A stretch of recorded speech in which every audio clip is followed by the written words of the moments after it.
I got loyalty, got royalty inside my DNA. I got love, peace, got war and peace inside my DNA. I got joy and pain and joy inside my DNA.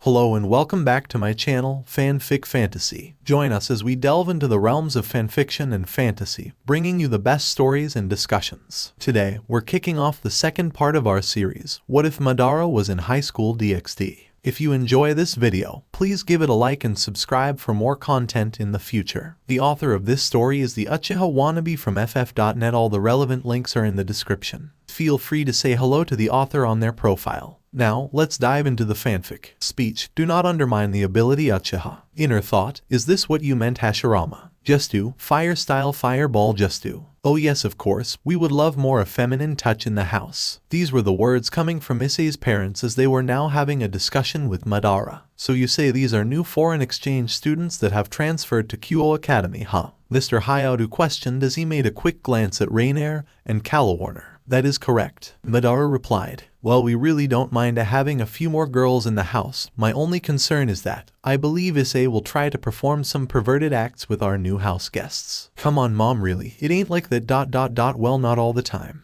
Don't worry Mr. and Mrs. Hayato, we will keep Issei in check. Isn't that right, Issei? Rainier questioned, now giving Issei a seductive wink. Yes ma'am. Well, if you ladies are sure that you can control Issei, then by all means, stay for as long as you need to, Mr. Hayato stated. Very well then, I will leave these four in your care, Madara said as he now got off his seat and made his way to the door. When he reached the door, he felt someone tugging at his leg. What about you, big brother? Aren't you gonna stay with us? Middle questioned with her best efforts to give Madara the puppy dog eyes. Unfortunately, it didn't work. No, I must eradicate that vermin that has pestered me long enough, Madara said in a very cold and harsh tone. Ever since the recent events, Madara's followers have noticed that his attitude and demeanor has developed into something cold and harsh. Middle has been trying her absolute best to cheer up Madara, but her efforts was to no avail. Wait sensei, let us help you find Asia and Asuka and also kill that bastard. Do you have any idea what they talking about? Mrs. Hayato questioned her husband. I think the kids call it role-playing or cosplaying if I am not mistaken. Don't you think Issei is a little too old for that? Apparently not. You even heard our boy.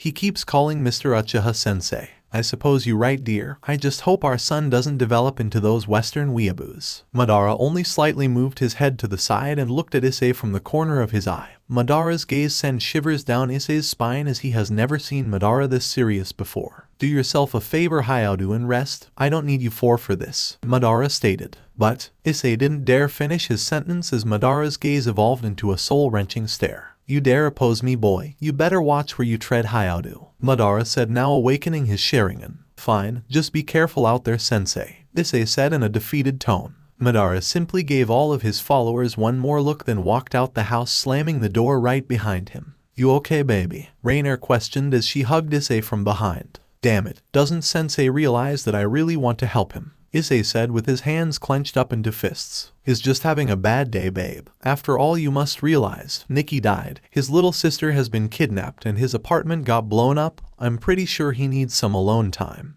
But he must understand I cared for Nikki and I care very much for Asia. Just let him handle it, Issei. I think the best teamwork we can offer Lord Madara is to stay out of the way. Calawarner interjected. Fine, I will back off, Issei stated, but put his hands into his pocket and crossing his fingers, indicating that he will go against his word and do whatever he has to do to save Asia and Asuka. I just really hope big brother will be okay, Middle said as she joined her hands together and brought them close to her chest while staring at the spot Madara recently occupied. With Madara, the night consumed the sky and the moon was shining ever so brightly on the streets of Tokyo. We currently find Madara on the second highest point of Tokyo Tower, not really having the time to appreciate the beautiful city lights and busy streets as his mind was consumed with one agenda. So what's your plan, my reincarnation? Indra questioned, breaking the silence. I need to find that insect. Easier said than done, Madara. He could be anywhere, Hagoromo stated. Not quite, Sage. He is in Tokyo, that I am sure of. How can you be so sure, my reincarnation? He is looking for Excalibur's pieces. I'm sure he is here. But didn't one of your followers say that Excalibur's pieces could be anywhere in the world?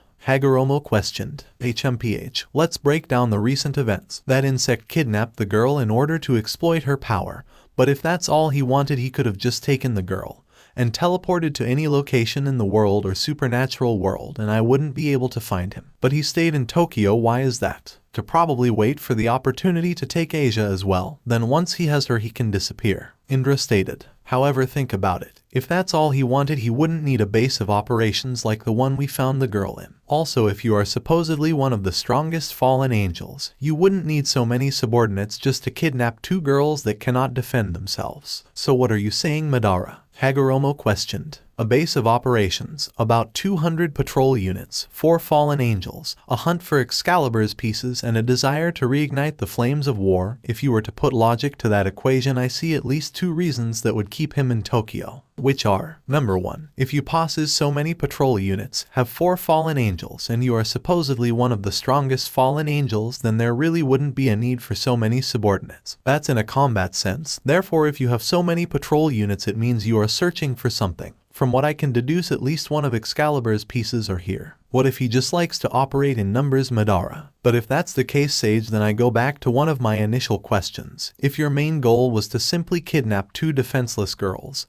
why would you need a base of operations and about 200 patrol units? You could have simply just sent the fallen angels and they would have abducted the girls. I suppose you're right. Then what's reason 2, my reincarnation? The second reason is that he wishes to restart the flames of war, and what better way to do that than to attack the devils? What do you mean, Madara? Hagoromo questioned. As I recall, before Nikki died, she said that the reason why they killed her and kidnapped Asia was for the glory of the fallen angels. Yeah, what about it? Indra questioned. If we were to analyze that statement, for the glory of the fallen angels, it is clear that Vermin is a glory hunter and wishes to make his race the superior one out of the 3 in Christian belief, and if that's the case, he needs to make an impact and a statement. And what would that be, Madara? It's simple, Sage. If we were to take into consideration his actions, review his statements, and analyze his desire, he has gathered the spirit of the Antichrist, obtained one of the most powerful sacred gears in terms of healing, and is reforging one of the most powerful swords in existence. He has essentially geared up for war, and for him to restart the flames of battle, all he needs to do is attack Gremory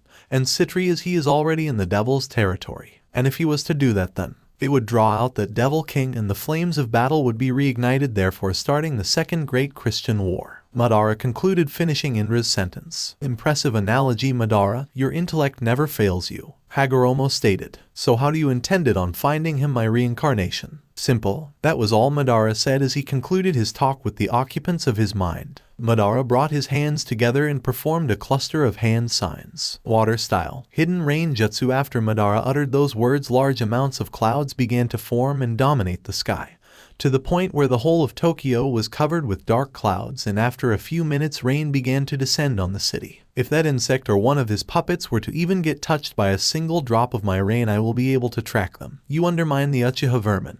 Now it is time to suffer, Madara said to himself as he just kept looking down at the city, watching it being poured by his handiwork. The next day, well, today's weather just seems miserable, Rainer said while looking out the windows of the kitchen. It's not just today, it looks to be the whole week, Issei responded while sitting on the sofa watching the weather forecast. What you mean, babe? From what I have seen from the news, it looks like we should be expecting heavy rain for the whole week. Well, that's just perfect. I fucking hate the rain, Rainer stated in an annoyed tone. It is what it is. Listen, why don't you go and make sure Kalawarner and Middlet are ready? Sure, alright, I will be right back. This rain just came out of nowhere, it's really strange, Issei thought to himself after seeing Rainer head up the stairs. Yet it does, partner. Oh shit, D-Drag, I forgot you existed for a minute. HMPH, some partner I got. Da fuck that's supposed to mean? Nothing. Listen, I want you to be cautious when heading out. Why? What's the matter? Something about this rain doesn't sit right with me. What do you mean by that? I can't really explain it, but something about this rain seems more deliberate than natural. So what are you saying? Are you trying to say that someone created this rain? I'm not really sure. I have never heard of a use of water magic to the degree that the caster can use their magic to manipulate the weather and create rain. Do you think it's cockabeel? I'm not sure, partner. Remember, it's just a hypothesis. However, I do stand by my earlier suggestion. Be careful with that rain. It's better to be safe than sorry. Alright, thanks D-Drag, I will definitely be on high alert. Immediately after Issei ended the mental conversation he was having with D-Drag, He went completely blind as he felt a pair of hands cover his eyes. Guess who, lover boy? Rainer. Ooh, so close yet so far. Immediately after those words had been uttered, Issei felt a very strong weight on his lap. Still not being able to see, Issei extended his arms in order to feel what was on his lap, and when he got a feel for what was on his lap, he began to grope it and found it surprisingly soft. Moan, well, aren't you bold, cowboy? Can you at least remove your hands so I can see what I'm grabbing? Issei was granted his request as the person that was covering his eyes removed their hands, and when Issei had a clear visual of what was in front of him, it shocked the boy to no end. Issei found Warner sitting on his lap wearing some extremely alluring black lingerie. Issei's eyes followed his arms, and he soon realized the soft objects he was groping was Warner's immense booty. Issei slowly gulped the spit in his mouth as his teenager hormones were starting to kick in, and they were slowly taking control his conscious thinking. Like what you see, huh? Warner questioned with a smirk on her face. Issei couldn't find the words to describe what he was feeling. He just kept analyzing Warner's majestic and seductive curves, his hormones begging and pleading him to dominate the tempting woman in front of him. I will take that as a yes, Warner responded with a grin. She then took off her bra and brought Issei's face closer to her chest so he could get a better view of her valleys of flesh. Issei couldn't fight his boiling urges. He took one of his hands and placed it on Warner's chest and squeezed the gigantic melons in front of him. Warner just rolled her head back and moaned in pleasure and approval, encouraging Issei to keep going. After Issei heard her moan, his eye color began to change from their usual hazel brown to bright emerald green. His breathing started becoming heavier, and his urges were now pushing him to breaking point. He brought Warner's body closer to his and began to grope her tits and ass at the same time. These sudden, bold, and dominating actions by Issei spiked surges of euphoria in Warner's body. At first for her, she just wanted to tease and play around with Issei, but now her urges were also starting to push her over the edge. She wanted Issei, and she wanted him badly. Warner brought her head closer to Issei's, and they were now both resting their foreheads against each other, panting as now they couldn't keep their hands off one another. Warner ripped off Issei's shirt and began caressing his impressively toned upper body. Issei placed his hand back on Warner's ass and began to squeeze it and spank it much harder. Warner's moans began to intensify, and her urges pushed her to release her wings to cover both herself and Issei, making sure that their bodies was as close together as possible. They began to look at each other's eyes, seemingly being caught in the same trance, and they slowly began to reduce the distance between their faces. They closed their eyes, and just when their lips were a few millimeters apart, Issei immediately got out of his trance as he knew very well whose voice is that. Oh God, please help me, Issei said in served desperation. Occult Research Club room. Who knew we would be returning to such miserable weather? Riaz questioned in a depressed tone while slouching in her seat. Fufu. Looks like someone has enjoyed her vacation a little too much. Whatever, Akino. Of course, after being granted my freedom, I was gonna celebrate like a mad woman. That reminds me, Riaz, since you are free to court with whoever you want, do you have anyone on your mind? Akino questioned while starting to brew some tea. I'm not really sure, hey. I never really had the time for love. Defeating Riser was my only goal. And well, since I indirectly accomplished it, I'm really not sure who start a relationship with ... It's funny. Most of my life I have been fighting for my right to marry anyone I want, but I never really thought of who that person might be, Riaz stated while resting her chin on her fist, really pondering Akino's words. Well, what about Mr. Uchiha? Akino questioned while getting a little bit excited at mentioning that name. What about him, Akino? Come on, Riaz, don't tell me that he doesn't interest you. The man is just one big question mark, and it fascinates me. Down girl, I don't think he is the type of man to have time for romantic relationships, Riaz stated while grabbing the teacup from Akino. Fufu, that's what really turns me on. He's one of the few individuals that doesn't pursue us and lusts for us, and it just makes me want to tame that beast of a man, Akino stated while biting her bottom lip. You know she is right. Usually when a man first lays eyes on us, the would travel to hell and back for our attention. But him, he really doesn't care.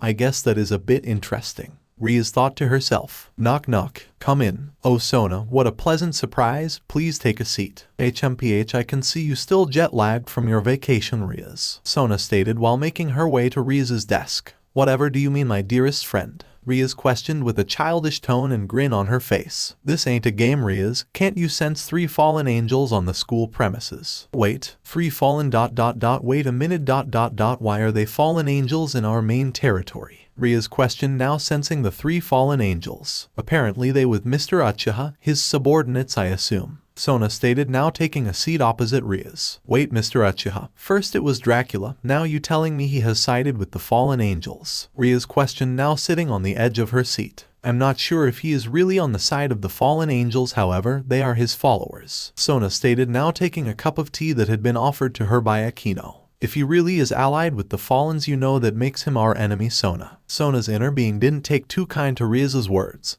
Her protective and defensive instincts began to kick in, encouraging her to defend the only man apart from her father that she finds value in. Let's not yet jump to conclusions, Riaz. I know that the 3 fallen angels that are present are indeed his subordinates, however we do not know of his relationship with the entire fallen angels faction. So to say he's our enemy might be a bit too hasty. Well, he is definitely not looking like a friend right now, Riaz said. Have you forgotten that Mr. Uchiha was the one that freed you from marrying Riser? You shouldn't be against the man so quickly. Riaz immediately slouched into her chair as Sona's words did remind her that if it really wasn't for the Uchiha, she probably would still be stuck in the same situation that has been torturing her for years. No, I haven't forgotten. Anyway, why are you so defensive of Mr. Uchiha? Do you two have some kind of relationship? PFFFF. Of course not. I want nothing to do with that man. Sona replied, however her body language told another story. She pulled back into her own chair, folded her arms, and moved her head to the side to hide the enormous blush on her face. Riaz was quick to notice the cluster of body movements, and she found it beyond amusing that her longtime friend has a crush on the Uchiha. No ways. Sona, you actually have a crush on Mr. Uchiha? Riaz asked with the biggest grin on her face. How absurd. Me have romantic feelings for Mr. Uchiha. Don't joke with me, Riaz. I just respect him as a man.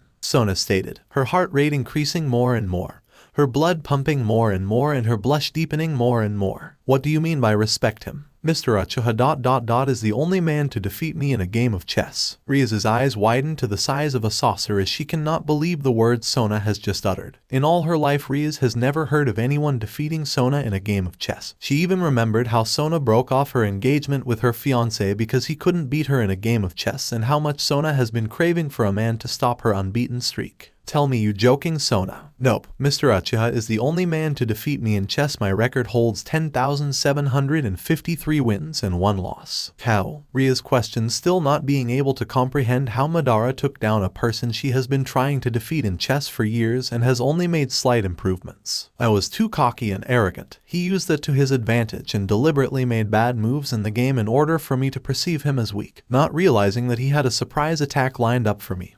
Chuckle that man, he risked losing in order to win. Everyone I have encountered in a game of chess always tries to ably the best and safest tactics in order to win, but he was different. He risked most of his pieces to form a sneak attack and success in taking down my king. I have never met a man with that much audacity. Akino could see the glow on Sona's face when talking about Madara. It looked like a child explaining the most wonderful dream they have ever experienced. You just keep surprising me, Madara Uchiha. Akino thought to herself as she also knew of Sona's infamous dominance in the game of chess. She truly believed the only one that could probably take on Sona in a game of chess would be God of the Bible himself. Chuckle who knew the only way to defeat you was to grow a pair of balls. Riaz stated, her respect for the Uchiha increasing a little bit more. Knock knock. Enter. Riaz, me and Kiba found these two loitering around our building. Kaneko stated, now entering the room with Kiba beside him and 2 teenage girls behind them. Is that so? Well, have a seat, you 4. Riaz said, carefully analyzing the 2 girls who have just entered the room.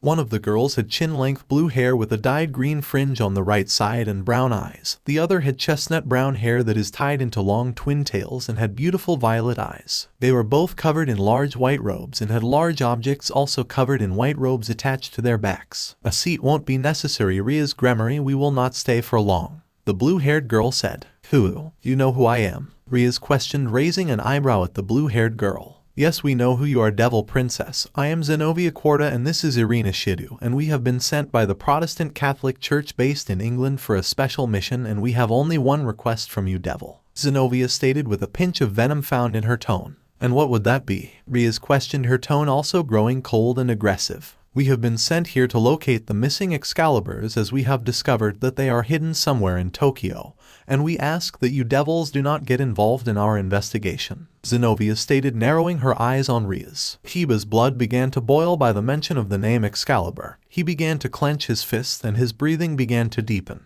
You do realize this is our territory, right? Sona questioned, not being amused by this girl's aggressive attitude. I do and I don't care. The Holy Swords has nothing to do with you, and besides I thought you devils would be rather grateful not needing to deal with Excalibur, as we all know what its power can do to the likes of you creatures. You really starting to test me, girl? For all I know, the church doesn't have jurisdiction in these parts, therefore from our standpoint you two are nothing but some church lackeys trespassing on our soil. Riaz stated, her power of destruction rising by the second. Okay, look, we don't like you and you don't like us, we get that. All we trying to do is to collect what is ours, which is the Excaliburs, and we don't want your involvement, so can we just form an agreement and move on from the situation? Arena interjected, not liking the tension in the room. Don't you ever dare mention that name in front of me. Kiba shouted, his anger clearly visible to everyone present in the room. And what is your problem, devil? I can see you have been gripping your sword, itching for an excuse to use it. Zenobia said in an unamused tone. That's upperclassman to you, and if you dare utter that name in my face again, I will cut you down where you stand. Kiba stated, his demonic aura covering his entire body. HMPH, bring it, devil. I've been dying to teach you creatures some manners. Zenobia said with a smirk on her face. Let's take this outside, shall we? Riaz suggested, however she did show slight concern for Kiba's behavior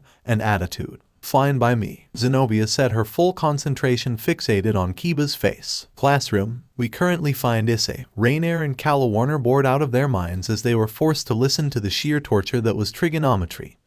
And if you add the non-stopping rain to that equation, it resulted in a mild form of depression. Issei kept staring at the window, watching the environment outside the classroom constantly get poured by the rain. As he kept gazing at the sky, he wondered to himself what was Madara up to at this moment of time. His thoughts were cut short, however, as he, Rainier, and Calawarner felt a wave of magical energy surge throughout the schoolyard.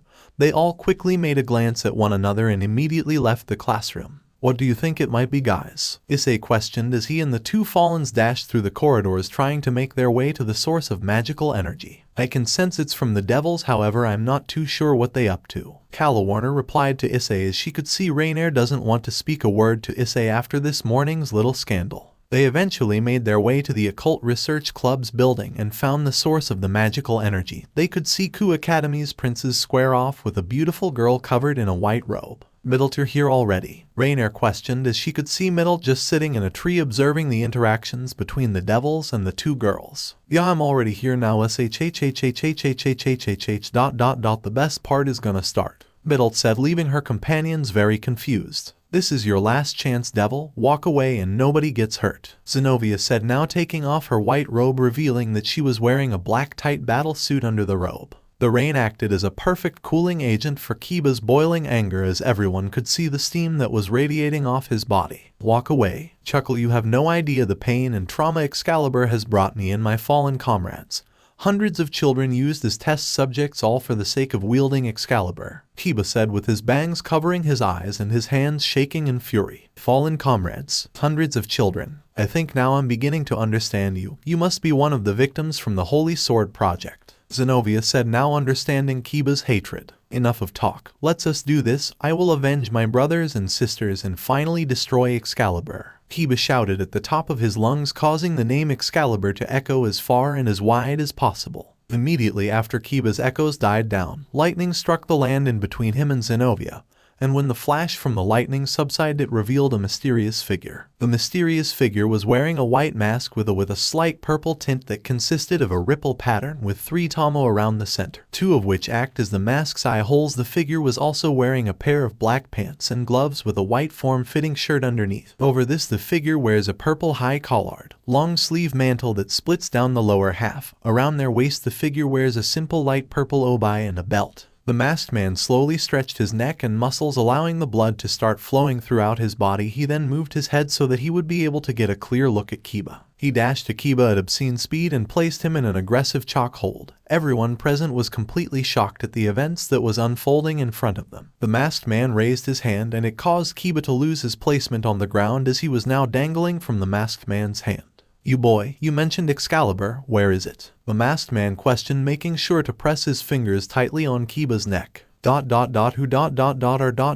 you, Kiba questioned, trying his best to use his hands to get out of the masked man's lethal vice grip. You mean who are we? The man said, making sure to keep his attention on Kiba. What do you mean by we? Riaz asked in a distressed tone, as she found it painful to see her servant experience such an excruciating choke. Immediately after Riaz uttered those words, 2 more lightning strikes hit the terrain that was just recently occupied by the masked man. When the flashes subsided, it revealed 2 more mysterious figures. One of the figures was wearing an orange mask with a spiral pattern focused around the right eye, and the figure also wore a high-collared red-lined black cloak with some small red clouds designed throughout the cloak. The other figure was wearing a yellow mask with black flame-like markings starting from the left eye hole and spreading across the mask. The figure wore a purple-lined black cloak hoodie and a long chain attached to his wrists. We are Tobai, and now I really would not like to repeat myself, so I will ask one more time. Where are the Excaliburs? The white masked Tobai said, still keeping his attention on Kiba. What do you want with our swords? Zenobia asked, a little bit tense as she had no idea what these 3 masked figures are capable of. White masked Tobai just slowly moved his head to the side and looked at Zenobia through the corner of his eye. Uh-oh, listen here little girlie, my brother can get really cranky when you don't give him what he wants, so do yourself a favor and tells us where the shiny swords are and nobody gets hurt. Orange masked Tobai said in a very childish tone. White masked Tobai simply threw Kiba at the wall of the Occult Research Club building, causing it to sustain a lot of damage and develop quite a significant hole. Kiba, oh my goodness, are you alright? Riaz asked in worry as she rushed to her knight's aid. See what I mean? Orange masked Tobai said while resting his hands at the back of his neck. I cannot simply just give our most sacred weapons to the likes of you 3. For all we know, you could be working with the fallen angels and Cockabeel. Zenobia stated, no, unwrapping the huge object that was attached to her back, revealing it to be one of the Excaliburs. Leave her, Tobai. If she thinks she can take on Tobai, then she is without a doubt the stupidest girl we have ever encountered. Yellow masked Tobai stated, now taking a look at his surroundings for any potential traps exists. And how many people are present in this confrontation? Oh well, I tried to warn you. Orange masked Tobai said, now moving out of the way as he could see white masked Tobai was making his approach to Zenobia. White masked Tobai appeared right in front of Zenobia and began to release some of his power, causing Zenobia to experience an incredible weight of pressure. Give me the sword, girl, and I will let you live. His voice was so cold and menacing it was causing Zenobia's heart to beat harder than a drum. No chance. She then proceeded to take a deep breath in order to regain her composure, and when she was ready she gripped her sword and tried to slash the masked man in front of her. Her efforts were proven fruitless as white masked Tobai just simply stopped her slash with the back of his wrist. This seemingly effortless block caused everyone to widen their eyes in absolute shock and disbelief. Wrong move, insect. White masked Tobai proceeded to use his free hand to punch her in the stomach with such intensity it caused her to spew out jugs of blood from her mouth. Zenobia's body just couldn't cope with the serve pain it was experiencing, therefore she dropped straight to her knees and continued to vomit out large amounts of blood. White masked Tobai simply picked up the sword that was now out of Zenobia's grip and began to study the weapon in front of him. Zenobia, why you bastard, I will kill you. Irina shouted with fury in her voice and proceeded to release her own Excalibur. HMPH, so you wish to challenge me as well, girl? This will be your undoing. Irina dashed straight for him with the full intent of cutting down the masked man that took down her best friend. No. Irina. Don't fight him. He is way out of our league. However, Zenobia's words fell on deaf ears as Irina's rage was in full control of her mind and body. White masked Tobai decided to dash in her direction in order to meet her halfway, and when they were just a few feet apart, Irina gripped her Excalibur as tight as possible and tried to cut down the masked man. Tobai simply just blocked her attack with his own Excalibur. While still being stuck in the momentum of their clash, white masked Tobai used his free hand to snap his fingers, and immediately after that signal was heard, yellow masked Tobai appeared behind Irina and placed his chain on Irina's neck, squeezing the life out of her. Irina completely let go of her Excalibur as now she was using both her hands the best she can in order to try and get out of the lethal situation she was now placed in. White masked Tobai gladly picked up the Excalibur and examined the sword. We got what we came here for, let's move out. White masked Tobai said, giving a nod to his 2 comrades. Yellow masked Tobai released Irina. His timing couldn't be more perfect as Irina was just a few seconds away from losing her life. She dropped to the ground and acted like a vacuum, sucking up as much air as she could. Orange masked Tobai regrouped with his companions, and once they were all together, lightning struck the area in which they were occupying, and once the flash faded, they completely disappeared without trace in sight. Irina and Zenobia were lying on the ground barely alive and desperately trying to stay conscious. Their willpower was growing weak as the combination of the pain, rain, freezing breeze, and the absolute humiliation were doing a serious number on their physical and mental strength. The devils saw this was not their fight and problem, therefore they created a magic circle and teleported away, leaving only Issei, the Fallens, and the two barely alive girls. Play Naruto Shippuden Os sadness and sorrow. We need to help them, Issei stated, but before he can make his way towards the two girls he felt his hand gripped from behind. He immediately turned around to see who it was that was stopping him. Why so you can have even more girls to play around with Issei? You just want more tits and ass to satisfy your urges? Rainer questioned, still angered by Issei's recent actions. It's not like that, Rainer, I swear. We just can't leave those two to die in the rain. Is right, Rainer, we need to do so. Shut up, Calawarner. You are the last person I want to hear from right now, Rainer said, still keeping her raging gaze on Issei. Look, I get that I hurt you, but right now I need you to swallow your pride and help me get these girls to shelter. Swallow my pride? How dare you say that to me, you man whore? Why didn't you stop yourself from almost fucking my best friend, huh? I had to be the one to stop you, you piece of shit asshole, and you dare have the audacity to tell me to swallow my pride. My best friend and my boyfriend, do you know how much that hurt me? Huh? Do you, Issei? Answer me. Rainer ... baby, I'm so... Issei wasn't able to finish his apology as Rainer slapped him across the face, adding a little bit of magical energy in her slap for it to have more of a painful lasting effect. You fuck, shut the hell up, I don't even want to hear it. You really hurt me, Issei. Both of you, Cockabille may have beaten me, but the pain you gave me is even far worse, Issei. I care for you and you do this to me. You know better than that asshole of a fallen angel leader. It looks like Master is the only one that doesn't seem to find pleasure in seeing me suffer, or is that it, huh? You want to see me suffer? You want to punish me for almost killing you, huh? Rainer questioned, with tears beginning to form in her eyes. No, Rainer, it's like I said, You know what, save it, sob. It's fine, Issei, you've gotten your revenge, sob. It's clear I can never find a man that doesn't want to hurt me, sob. Go help out those girls if you like, but leave me out of it, sob. I don't want to be a victim of any more pain. Goodbye, Issei. Rainer summoned her wings and took to the sky, leaving her group behind. Wait a minute, Rainer. Rainer, please don't leave me. Issei's words fell on deaf ears as Rainer just continued to fly into the depressing gray sky. Nice work, Romeo, Middle said with a pinch of venom in her voice. She gave Issei one more menacing look, then took to the skies in hopes of catching up to her older sister figure. End song. The rain was a perfect physical representation of how Issei was feeling. Depression. Depression like he has never felt it before. After so many years he finally gets a girlfriend, and yet he blows it in a couple of days. Come on, Calawarner, we must get these girls to the house, Issei said, but his eyes were covered by the bangs of his hair. Sure thing, Issei, lead the way, Calawarner said. However, the weight of guilt was heavy on her conscience. She felt bad betraying her best friend, but her heart is also yearning for the love of the Red Dragon Emperor. After seeing how Issei defended her best friend and showed her compassion, she couldn't stop herself from developing feelings for Issei. How he just risked life and limb for someone he cares about. She also wanted it, and she wanted it all her life, just like Rainer. Issei took the first steps to saving the two girls' lives, but his inner being was begging him, pleading him, torturing him to go after Rainer, to do whatever he can to save this special type of bond he has never had before. But he didn't listen. He continued to take those painful steps to do the morally correct thing to do. Every step he took, the pain of losing Rainer grew heavier and heavier. It was tearing him apart. Eventually he reached the girls and ordered Calawarner to pick up one of them while he picks up the other, and they began their march to the Hayadu residence. Scene break. A few hours had gone by, and right now Issei and Calawarner were nursing their two injured guests to full health. The door eventually opened, revealing a completely drenched and fatigued Middle. She entered the house with a defeated body and facial expression. Were you able to find Rainer? Calawarner asked, still very concerned for the well-being of her best friend. No, but you could have helped me find her, Middle said with hate in her voice. Look, Middle, just save it, Calawarner. I get it. Saving complete strangers is more important to you than chasing after your best friend. I think it's best we don't speak for a while. I will be in my room. I need to rest. Middle then proceeded up the stairs, making her way to her room. We fucked up, didn't we? Issei said, placing some blankets over Irina and Zenobia, making sure they were kept warm. You got that right. I really wonder how we gonna fix this. I wonder as well. I just hope Rainer is alright. With Rainer, play Tokyo Ghoul Os Glassy Sky. Rainier was sitting on the edge of a rooftop on one of the many skyscrapers in the city of Tokyo. At this moment of time she believed that the only friend she had was the rain. Something about being drenched and experiencing the cold and harsh breeze she found soothing, almost as a way to freeze her heart in order to numb the pain she was feeling.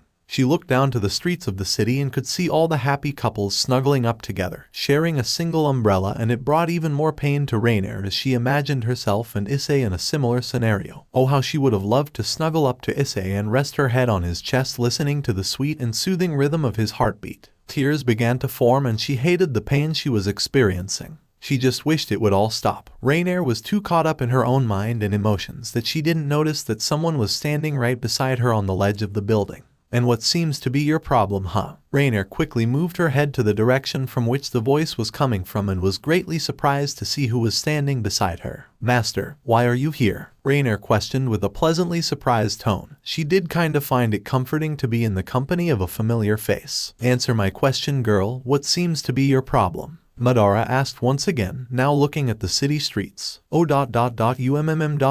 Me and Issei got into a fight. HMPH, a fight you say? By the looks of it, it looks like it was much more than just a fight. Rainier now moved her head, so now she was also looking at the city streets. She found it rather odd. Just by having Madara's company she was able to slightly calm her emotions. She decided that the cause of this phenomena was due to the fact she was in the presence of someone who wasn't really involved in her romantic situation, and she found it extremely refreshing. Gentle sigh. Yep, you right about it being more than just a fight. I really don't want to see Issei and Calawarner right now, because if I do I will probably flip and try kill them both. I'm not even gone for 48 hours and you three already wish to kill each other. Chuckle. I guess getting your heart ripped apart does have that effect on people. Here is some terminology I picked up during my time of living. When a man or woman experience love, they must also bear the burden of experiencing hate. Your willingness to form a romantic relationship with the boy was bound to create animosity among you two when the relationship would not work out. Now here is a question to you, girl. Which do you prefer, love or hate? Love, Rainier stated, still surprised her emotions are remaining in check. Madara's whole aura was calming her significantly. That is, when he is also calm. So you have a decision to make, girl. Either you do what you must in order to not experience hate, or you accept its fierce embrace. I don't want to have hate, but I don't think I can fall in love that easy again. No one ever said you had to love Hayato. You just have to do what you can to remove the animosity from your relationship with him. What? Like forgive him? That whole forgive and forget thing. As I said, girl, it is of your choice. If you still see value in the relationship, you will do what you believe is right. Rainier remained silent, pondering the words of the Uchiha. Although Issei and Calawarner did hurt her, she does still love them both. Her mind was now flashing memories of the good times she had with Calawarner, how they used to clutch dangerous and complicated missions, how they used to run the city when they had their girls' night out, and how they always had each other's back when things would always get bad, and the most important memories of all, how they would always fight with one another and how they would always make up in the end. The next batch of memories started rolling in. How even though she almost killed Issei, he still forgave her and showed her love. How he comforted her when she was battered and bruised from Cockabeel's beatings, and of course how he almost died from tanking an attack in order to save her life. I guess in the end I don't really want to lose those two bonds I have with them. I guess if it's only my best friend I don't mind sharing Issei. He may be an asshole, but he can sometimes be a wonderful asshole, and he is my asshole. Huh, I guess I know what I must do now, Rainier thought to herself. She then proceeded to stand up and look at Madara in the face. Thank you, master. I know what I must do now, but I have one question to ask you. And that is, don't you think it's a bit hypocritical of you to be speaking of love and hate like this? And yet in the end you said you wish to show Cockabeel your hate. HMPH, you misunderstand me, girl. I never once said I don't embrace hate. I have recently recognized the necessity of love, but that doesn't mean my enemies will not experience my hate. It's simple. If you in my way, then death and fear will become your closet's friends. Madara concluded, now slightly moving his head to the side to look at Rainier with his sharing and glowing as bright as the city lights. While I suppose that makes sense, I also still hate that bastard Cockabeel, but thank you, master, I really needed this conversation. End song. Madara just looked at her, then decided to ready his body to step off the ledge. What a minute, master, where are you going? Have you forgotten of my objective, girl? There is much I still need to do. After Madara uttered his last words, he jumped off the building and vanished into the city lights. Well, there he goes again. But thank you, master. Now there is something I need to do. Rainier summoned her wings and took to the sky, determined to mend her broken relationships. The Highschool residence. We currently find Issei, Calawarner, Zenobia and Irina all sitting in the lounge, with all of them having a cup of hot Coca-Cola. Irina and Zenobia were wrapped in large blankets and surrounded by heaters in order for them to shake off the hypothermia. I would like to start our conversation with a thank you. If it wasn't for you two, me and Irina would most likely be dead, Zenobia said with a small bow, as she knew it was Japanese culture to show gratefulness. Nah, don't mention it. I was just trying to do the right thing, you know, Issei said with a grin, as well as scratching the back of his head with his hand. I seriously can't believe this. Issei, do you not recognize me? Irina said in an annoyed tone, making sure to get up and close in on Issei's face. I don't even know if we met. Come on, Issei, it's me, Irina. We used to play with each other all the time when we were young. Nope, sorry, doesn't ring a bell. Don't you remember playing with some kid in your childhood? Then eventually the friendship had to end because the kid had to move away. Now that you mention it, I do remember some boy I would play around with. His family had this crazy looking sword at their fireplace. That little boy is me, Issei. Da fuck? Are you some kinda transgender? Issei questioned, getting really uncomfortable with Irina inching closer towards him. What? Now silly, I was always a girl. I was just having a tomboy phase back then. Oh okay, well, hey, I guess it's good to see you again, Issei said in a very bland and monotone voice. Irina was heavily disappointed that this was the greeting she gets after not seeing her childhood friend for almost a decade. She moved back to her seat and folded her arms, not wanting to continue her lackluster reunion. Knock knock. Come in. The front door swinged wide open, revealing a very tired and soaking Rainier. No ways, Rainier, you came back. Issei and Calawarner rushed to the door to check if she is alright. Rainier simply entered the house and looked at the two with a calm expression. Baby, I'm so sore. Issei didn't finish his apology as Rainier raised her index finger, indicating that Issei should stop. First of all, slap. Second of all, I forgive and still love you guys. After Rainier gifting them some heated slaps, Rainier brought both of them closer to her, initiating a three-way hug. But why the sudden change? Issei questioned, not understanding Rainier's dramatic mood swing. Let's just say I had a talk with someone and he really made me realize what's important to me. Listen, Issei, you are an amazing guy and I have come to the conclusion that I don't mind sharing you as long as it is with my best friend. Both Calawarner and Issei were shocked to hear her words. They went back and forth, first looking at each other, then back to Rainier, then back to each other. Did you get hit upside the head, Rainier? Calawarner asked, still not believing her words. Nope, like I said, I had a conversation with someone and after our talk I knew what I needed to do, Rainier replied with a warm smile. I'm just happy you back. I really didn't want you lose you, Rainier, Issei said, now hugging her even tighter. Well, this is all very touching, but I think it's best me and Irina head out to search for the missing swords, Zenobia said, now getting off the sofa. Are you guys serious? You have only just recovered from an ass whopping,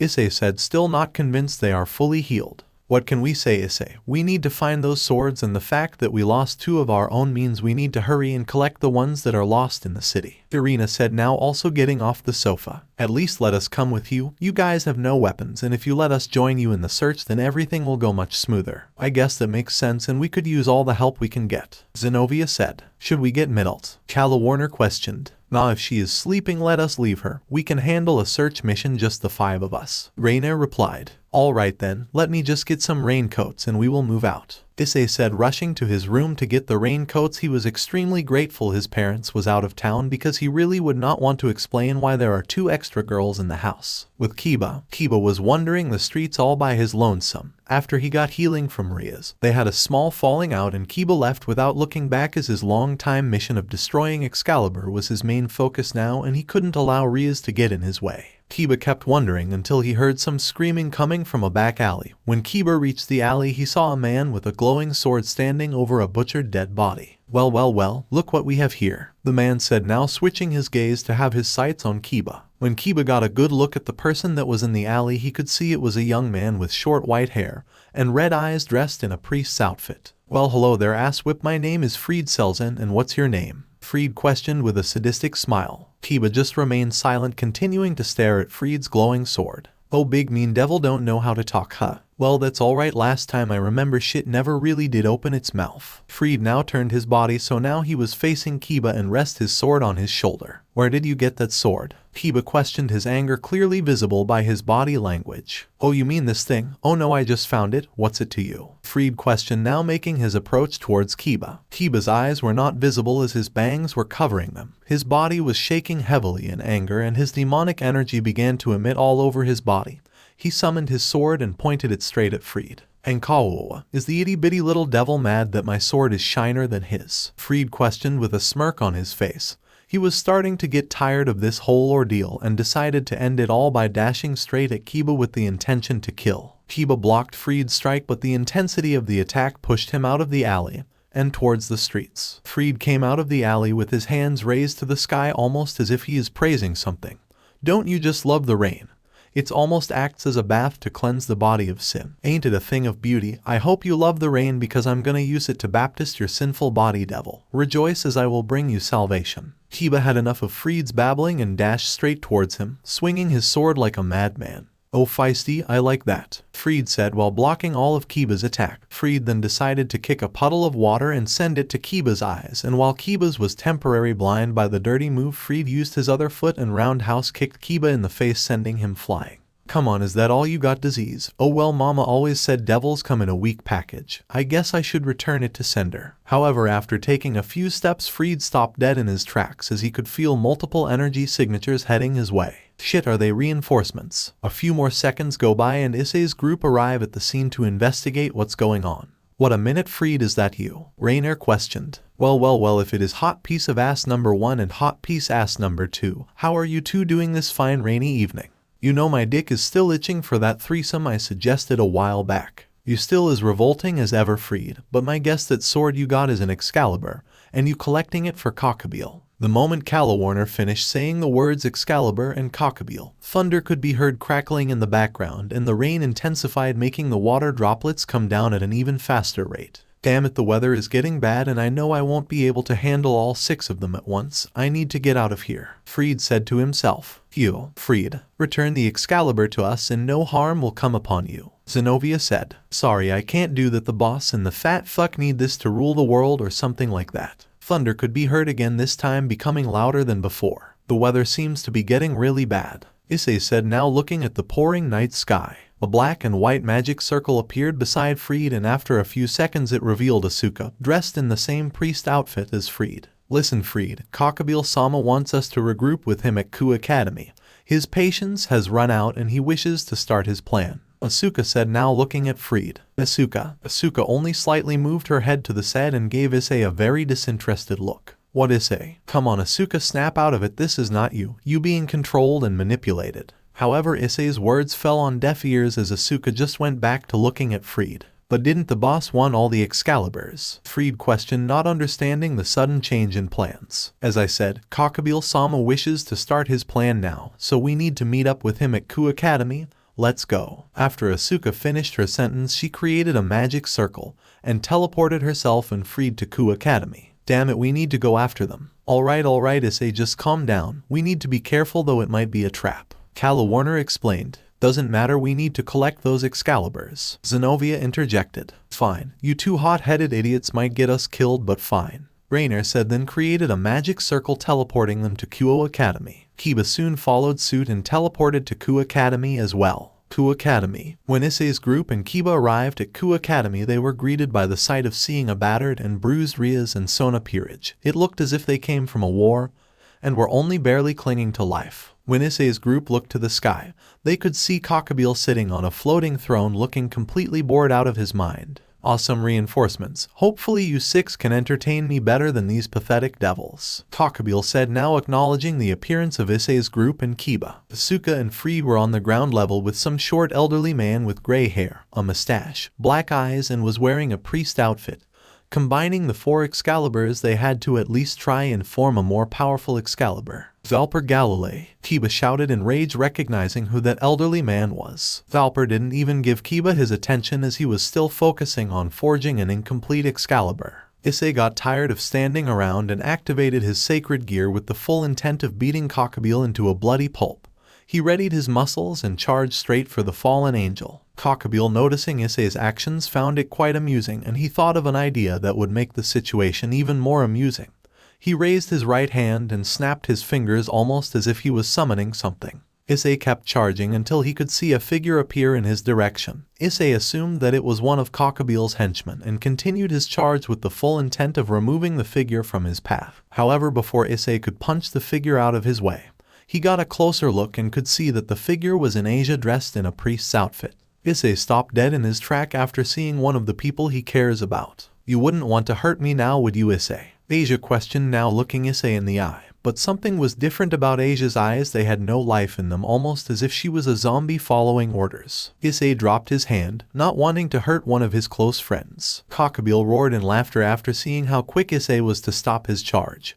He really loved it when he could play with his opponent's heartstrings. "What's the matter, boy? I thought you wanted to kill me." "Well, if you want to do that, you need to go through her first," Cockabille stated with a sadistic smile. "Damn you," Issei said in rage, but he knew he couldn't do anything in this situation. "It is time I become the Messiah for the fallen angels and become the new god of Christianity. My plan for war is finally coming into place. I have 4 Excaliburs, the Antichrist and Twilight Healing. No one can stop me," Cockabille stated, then broke into another laugh after seeing his subordinates form the incomplete Excalibur. However, Cockabille's laughter was short-lived as he stopped laughing when everyone could hear multiple thunder strikes in the background. However, the really strange thing was it sounded like they were striking in a sequences. "What's with this weather?" Cockabille questioned, getting rather annoyed. The rain interrupted his laughter. However, after a few more minutes, the water droplets from the rain freezed into place, shocking everyone that was present. Soon after, the rain droplets defied the laws of physics and gravity and proceeded to head back up to the clouds.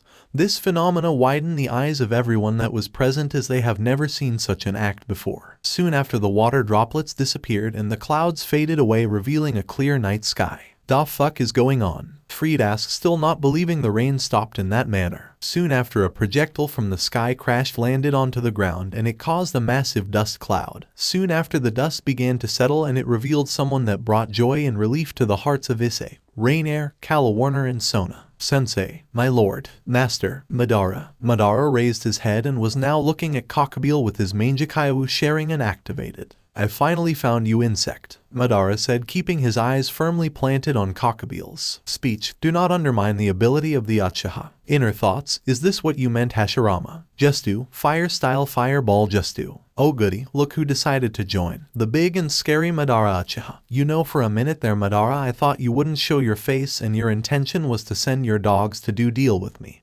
That would have truly been disappointing," Cockabille said with a monotone expression. "So this is all you brought? A girl, a fat priest and a deranged monkey. You should have brought more, man, but perhaps that kind of logic is on another level of intelligence for an insect like you," Madara said, extremely disappointed at the number of opposition. Psychotic laughter. "Oh, I like you, Madara. I really do, and I know I'm gonna really love having your head on a stick. You have been by far the most amusing person I have encountered for a long time.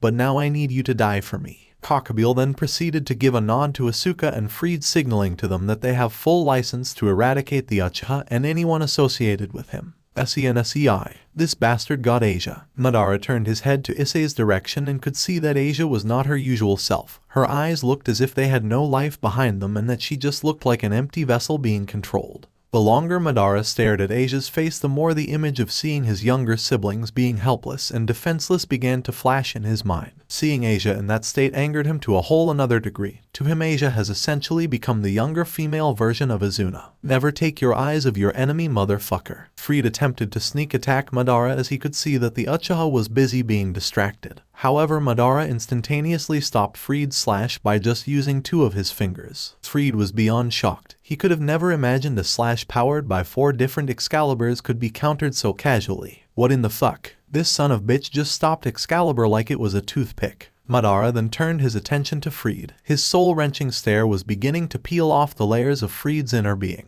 "You want to dance with me, monkey? Let's see if you can keep up with the Uchiha Chidori stream." An electrical discharge began to flow out of Madara's body and towards Fried. The crazed priest felt as if he was strapped into an electrical chair, getting the life chalked out of him. Fried's body just couldn't take any more punishment, and therefore he quickly released the Excalibur in his hand and leaped as far away as he possibly could. "Fried, you imbecile, how could you just let go of Excalibur like that?" Cockabille roared in anger. He was really not liking how things were going. Asuka reacted quickly and made a dash for the Excalibur. She was just quick enough to reach the handle of the sword before Madara, and when she had a firm grip she skidded away from the Uchiha, making sure there was some distance between them. Excalibur began glowing brightly when it was in the hands of Asuka. Asuka herself could feel a strange surge of energy flow within her, and felt as if another consciousness was starting to awake in her body. What is this power? Asuka questioned in wonder, with the white side of her hair and her left silver eye beginning to glow brightly. Kokubile saw this phenomena and soon concluded that what was happening to Asuka may very well work in his favor, or it may interrupt his plans significantly. How could I have forgotten? Jesus was the original wielder of Excalibur, so the fact that Asuka is wielding this incomplete Excalibur, it's causing a surge of Jesus's soul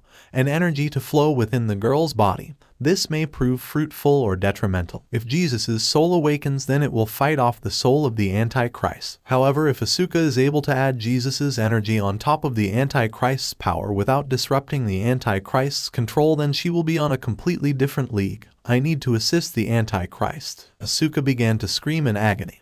Her power was rising uncontrollably by the second due to her being in contact with the incomplete Excalibur. Her aura grew wildly and it began to surround her entire body, with one half of the aura being white and the other half being black. Asuka's voice began to change tone, going from her usual feminine voice to one of a demonic beast and vice versa. The intensity of her scream was beginning to cause a mini earthquake, and majority of the people that was present were beginning to fear the incredible rise in power from Asuka. This doesn't look good, Riaz said, not liking how Asuka is reacting to her rise in power. Madara just observed Asuka, and with the aid of his sharingan could see there was an internal conflict happening within the girl's body. Madara, it would seem that the other soul that was laying dormant in the girl's body is trying to awaken. However, with the two souls trying to obtain control, it is causing an internal conflict in the girl's psyche, and if this continues it will tear her mind and soul apart. Something needs to be done, Hagoromo stated. Asuka's hair began to grow at an incredibly rapid rate, with it now reaching all the way to her lower back. Soon after, Asuka sprouted out two sets of wings, with one set being beautiful snow white angelic wings and the other set being more dragon-like, completely composed of dark smoke and shadows. Damn it, we need to help her. Issei tried making a sprint to Asuka but could feel two pair of hands holding him back. Let go of me, can't you see she is in pain? Issei, you need to stop. At your current level of power, Asuka's aura alone would eat you up alive. You need to trust in Lord Madara and that he will be able to deal with the situation, Calawarner said, making sure to tighten up her grip on Issei's body. Please baby, for once stop being an idiot and hot-headed and just listen to us. You can't be the hero this time, not at your current level. Please baby, just sit this one out, Rainer pleaded, also making sure her grip on Issei was tight. They right, partner, you haven't even obtained your balance breaker yet. If you go charging and at your current level you will surely die. Alright, fine, fine, I will sit this one out, Issei said in a defeated tone and just allowed his muscles to relax. Kokubile now got off his throne and began his descent to the surface. Once his feet reached the soil, he brought his hands together and created a magical barrier around Asuka. You will obey. I am your lord and you will submit to my command. The barrier Asuka was encased in had its own gravitational pull, and it was forced Asuka to drop to her knees unwillingly. Kokubile smiled, seeing that his power can still hold dominance over Asuka. However, his amusement was short-lived, as he could see that Asuka was slowly getting on her feet, resisting the massive pull acting against her body. Not possible. You can't tell me I'm losing control of her. Kokubile increased his power, with his eyes now glowing bright red and the barrier causing even more of a gravitational pull on Asuka's body. Asuka's scream intensified, with it now causing a full-on tectonic shift. The barrier was now starting to develop cracks, as it couldn't keep taking the massive pressure that was acting against it. Asuka's actions yet again left Kokubile completely unamused, as she once again started getting on her feet, doing her absolute best to resist his power. Damn it, listen to me, slave. I am your master and you shall obey me, I command. Kokubile couldn't finish his sentence, as now he was left completely shocked that Asuka broke out of his barrier and control. Asuka's screams finally started to die down, as it would now seem that she was slowly starting to get a grips of her power. She slowly raised her head and looked at Kokubile dead in the eye, her stare indicating that she has broken out of his command and really didn't take too kindly to being controlled. You can sense it, can't you, Madara? Yes, Sage. Although she has broken out of this cretin's command, I can still sense the Antichrist has control of her mind. You know what this means, right? My reincarnation. What? You are about to participate in a three-way battle, because we can all clearly see that the Antichrist is not about to pick sides, Indra stated. Indra's words couldn't be any more accurate as now Asuka switched her attention to Madara, her gaze indicating that he is also her target. Cockabeel decided to move to the northeast, making sure there was an equal distance apart from him, Asuka, and Madara, creating a triangle-like formation. Madara, Asuka, and Cockabeel decided to circle each other, with each of them walking to their right, still maintaining the triangle-like formation.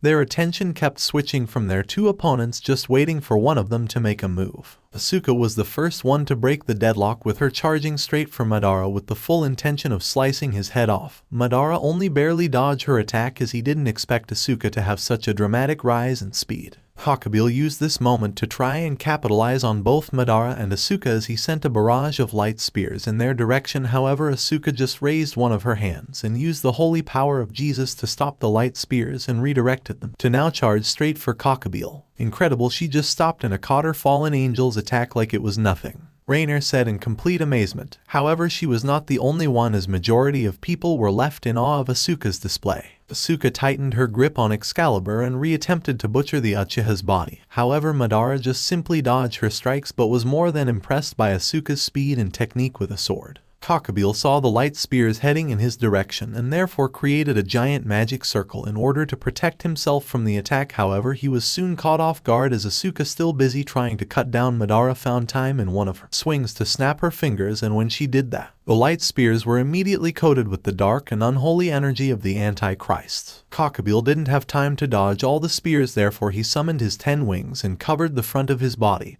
and held his breath, bracing for impact. A good amount of unholy light spears hit Cockabeel's barrier, and they exploded on impact, causing a massive amount of smoke to form at Cockabeel's current location. Madara used Kamui to phase through one of Asuka's swings, which caught her massively off guard. With Madara noticing this, he quickly performed a jab to Asuka's face and was more than amused by the result that occurred. Asuka's face barely moved from Madara's punch. She simply just repositioned her face to look back at Madara, her gaze telling him that his punch did nothing but sting her. Chuckle, this dance should be interesting, Madara thought to himself as he could see Asuka's power has intensified to another level since their previous encounter. His train of thought was quickly broken as he and Asuka could hear a fierce war cry coming from Cockabeel's location. The smoke dissipated and it revealed Cockabeel breathing heavily, with his clothes torn apart and his wings sustaining quite a bit of damage. Psychotic laughter. Now that's what I'm talking about. This is why war is needed. This whole peace bullshit is fucking boring. Come on you two, let's go all out and kill each other. Cockabeel went charging straight for Madara and Asuka with 2 light swords in his hands. Alright then, since these two wish to go all out, I suppose it is time I respond as well. Madara made a dash towards Cockabeel and met the fallen angel halfway. Cockabeel didn't have time to respond to Madara's quick actions and soon felt immense pain in his abdomen from Madara's punch. Asuka quickly appeared behind Madara but accomplished nothing as the Uchiha expertly blocked her attack and kicked her in the face, sending her flying. Madara didn't give Asuka the chance to land, as while she was still airborne, Madara awakened his Rinnegan and extended his arm towards Asuka's direction. Universal pull. Asuka couldn't react as she could now feel an incredible force pulling her towards Madara and Cockabeel. When she was just a few inches away from the Uchiha, he quickly dashed away from Asuka and Cockabeel, causing his two opponents to collide into each other. Madara performed a cluster of hand signs and then brought one of his hands to his mouth, fire-style fireball jutsu. A large fireball was emitted from Madara's mouth and headed straight for his two opponents at obscene speeds. Asuka got up, and when she saw the flames she quickly extended her hand and stopped the ball of fire dead in its tracks. Cockabeel responded as well, quickly getting up and trying to stab Asuka from behind with his 2 swords. However, Asuka could sense his movements and raised Excalibur to block his cunning strikes, her eyes still fixated on the flames. Asuka snapped her fingers and Madara's flames changed color, going from their normal orange-red pigment to a more of a snow-white dye. She then pulled back her extended arm, commanding the flames to head in her direction. She then used her wings and flew away from the flames' trajectory, leaving Cockabeel the only one in the white fireball's path. Cockabeel was getting invested in this little game of catch, and he just used both of his arms to stop the ball of fire. He then raised it to where it was now above him and put some of his own power in it, causing the ball to triple in size. Which son of a bitch should I throw this to? I still need the Antichrist, so I shouldn't try to kill the girl. Well, I suppose you're it, Madara Uchiha. Cockabeel was preparing to launch the fireball towards Madara, but the Uchiha quickly teleported in front of the fallen angel, and raised his hand towards the ball of fire. Universal pull. Cockabeel felt as if a building was resting upon him as the fireball's weight increased tenfold, and it was putting massive stress on the fallen angel's body. Madara smirked seeing Cockabeel's struggle, then thought of a very painful idea. How about creating a real-life Tsukuyomi? This thought really piqued the Uchiha's interest. He then performed a few hand signs and summoned 100 shadow clones, all of them possessing a chakra sword. Cockabeel saw the hundreds of Madaras around him and he didn't like this sudden turn of events. Madara just snapped his fingers and Cockabeel's torture began. He felt dozens of swords penetrate his body, and it was causing him unimaginable pain. Cockabeel's screams were sending shivers down the spines of majority of the people present, as they could only wonder the pain the fallen angel was experiencing. Madara leaned in closer and brought his lips to Cockabeel's ear. Careful now, insect. We don't want you to drop the ball now, do we? Cockabeel's endurance was weighing thin as the weight of the fireball was causing his legs to quiver in exhaustion. Add to that the constant stabbing, and the fallen angel really didn't know how long he could keep going before he breaks. Heavy breathing. I'm going to get you for this. Uchiha. Madara's smirk only increased. He enjoyed the fact this dog in front of him still has some bark in him. Cockabeel did his best to control his breathing, and when he was able to gain a bit of composure, he raised his head to the sky and let out a massive war cry. Come on out, Cerberus, Hydra. Play out no exorcist ost exorcist. Immediately when Cockabeel uttered those words, the corners of the school field started blazing with scorching red raging fire. Soon part of the surface began to crumble, and underneath the surface 2 very ominous looking beasts began to emerge. After a few seconds, the beasts fully emerged from the surface, and their eyes were dead set on Madara.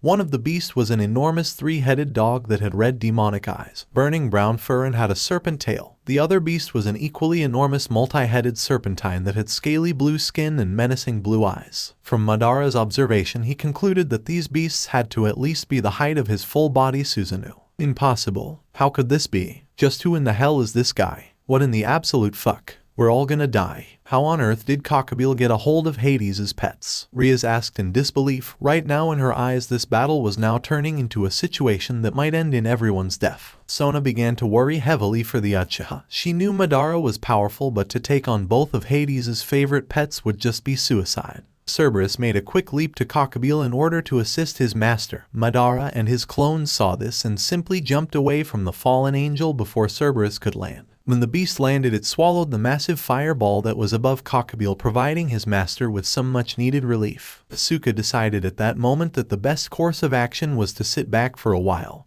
and just observe how the events will unfold. That's a good boy. Daddy was really in a tight situation, but it's always good to know I can rely on you, Cerberus. Cockabeel said in gratitude while petting one of Cerberus's heads. The Hydra didn't want to be left out, so it also made its way to its master, desperately seeking his affection. That's right, Daddy loves you both. Now, about you, Madara Uchiha. You really put me in a difficult situation there, chuckle, and it's only logical now for me to return the favor. Wouldn't you agree? Madara and his clones just folded their arms and looked at Cockabeel, still not impressed by the sudden change of events. What's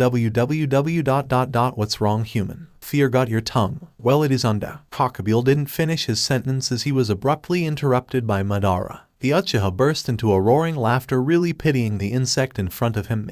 Fear, uncontrollable laughter. You really have no idea who I am, do you? So you brought 2 playthings to the battle. Do you really think that will strike me with fear? Let me do this to even out the odds. I will dispel my clones so that it is only me against your toys.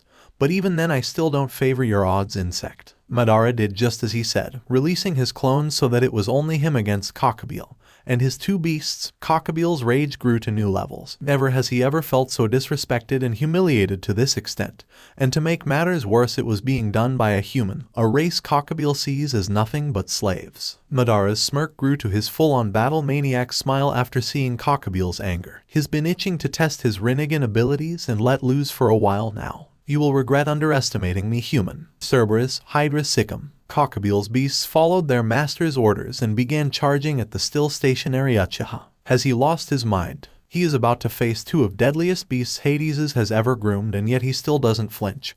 Just who in the hell is this guy, Sona? Riaz questioned, now looking at her longtime friend. I have no idea, Riaz. I really have no idea. Has Sensei gone mad? Those 2 things are charging at him and he is still not moving. Just how big are his balls? Issei questioned. To be honest with you, baby, I would also love to know. Rainier responded. Every single one of them just couldn't keep their eyes off Madara. Come on Madara, what's your plan? You can't tell me you just gonna stand there and let those two beasts run you down. Akino thought to herself, her eyes firmly fixed on Madara's smiling face. Kill kill them Madara, so I can have you to myself. Your death is mine and mine alone. Asuka muttered under her breath, still deciding to sit back and see how things pan out. As the two beasts were edging ever so closely to the Uchiha, Madara just raised his right hand and kept his gaze locked onto his targets. Almighty push. After Madara uttered those words, the two beasts could feel an invisible force act against them, and it sent them and a large chunk of the terrain flying in the opposite direction. However, Madara wasn't done there, as he quickly activated the Asura path, and it caused his arm to change form, transforming it from its normal state to now of that of a mechanical cannon. He aimed the cannon at his still airborne targets, getting ready to fire. What the? Is Sensei some kind of humanized Gundam? The hell is up with his arm? Issei asked in complete amazement. No, Lord Madara is 100% human. Every single supernatural here can sense it, no doubt. It has to be those eyes of his. They must grant him unheard of powers and abilities. Warner responded. You just keep surprising me. Show me more Madara ... more ... I want to see more of you. Akino thought to herself, her excitement levels rising by the second. Madara's cannon released a blue plasma beam, and when it made contact with the two beasts, it detonated on impact, causing a quite incredibly gigantic explosion that covered the whole sky. Few seconds went by and the land experienced some rain once again. However, this rain was different. Instead of it being droplets of water, the rain now consisted of droplets of blood. The explosion died down, and when everyone looked to the sky, they found nothing except droplets of bloody rain descending towards them. Madara closed his eyes and simply smiled, enjoying the bloody shower he created. Everyone looked at him with a newfound fear. They have never seen such a display of power, and the truly terrifying this was that it was coming from a human. Madara then opened his eyes and looked straight at Cockabeel, his Rinnegan glowing brightly in the darkness of the night. For a split second, the fallen angel could have sworn that when he looked at Madara, he could see the silhouette of the Grim Reaper. What's the matter, dog? Fear got your tongue? Madara questioned, now slowly walking towards Cockabeel. Cockabeel didn't know how to respond. Madara's actions stunned the fallen angel into silence, and he was now starting to run out of cards to play. As he saw Madara make his approach, Cockabeel's instincts subconsciously forced his body to back away. What's going on with me? How can I, one of the great leaders of the fallen angels, be afraid of a human? This doesn't make sense. I need to get a hold of myself, Cockabeel said to himself as he noticed his body trembling against his will. Look at him, he is actually afraid of Madara, Sona stated after studying Cockabeel's body language. To be honest with you, Sona, I'm also afraid of him. When he defeated Riser, he was able to gain my respect, but the mere fact he casually obliterated two of Hades' favorite pets has really now put me on edge. Incredible ... just simply incredible ... you keep on surprising me, Madara ... show me more. I want to see more, Akino said to herself with her heart rate going through the roof. Madara decided to crack it up a notch and started running towards the fallen angel. Cockabeel was caught off guard by the Madara's change in tempo, and decided that the best course of action was to spread his wings and reach for the skies. Universal pull. However, unfortunately for Cockabeel, his takeoff was short-lived as he felt an invisible force pull him back to the ground and towards Madara. When Cockabeel was a few feet from Madara, the Uchiha forced Cockabeel to lay down on ground with his back facing Madara. Now, if I remember correctly from my readings, God of the Bible striped Lucifer the ability to fly by ripping his wings off. As I analyze it, that doesn't seem like a bad idea for me to try out, wouldn't you agree, dog? Madara questioned, now being above Cockabeel's back. Cockabeel's eyes widened with fear as he really didn't like the notion of Madara's question. End song. Madara grabbed one of Cockabeel's wings and began the fallen angel's second round of torture by now starting to pull the wings off Cockabeel's back. Cockabeel screamed in agony. The degree of pain was so severe that he felt as if his skin was being peeled off his body. A good amount of the individuals there couldn't conjure up the strength to continue watching the absolute brutality that was in front of them.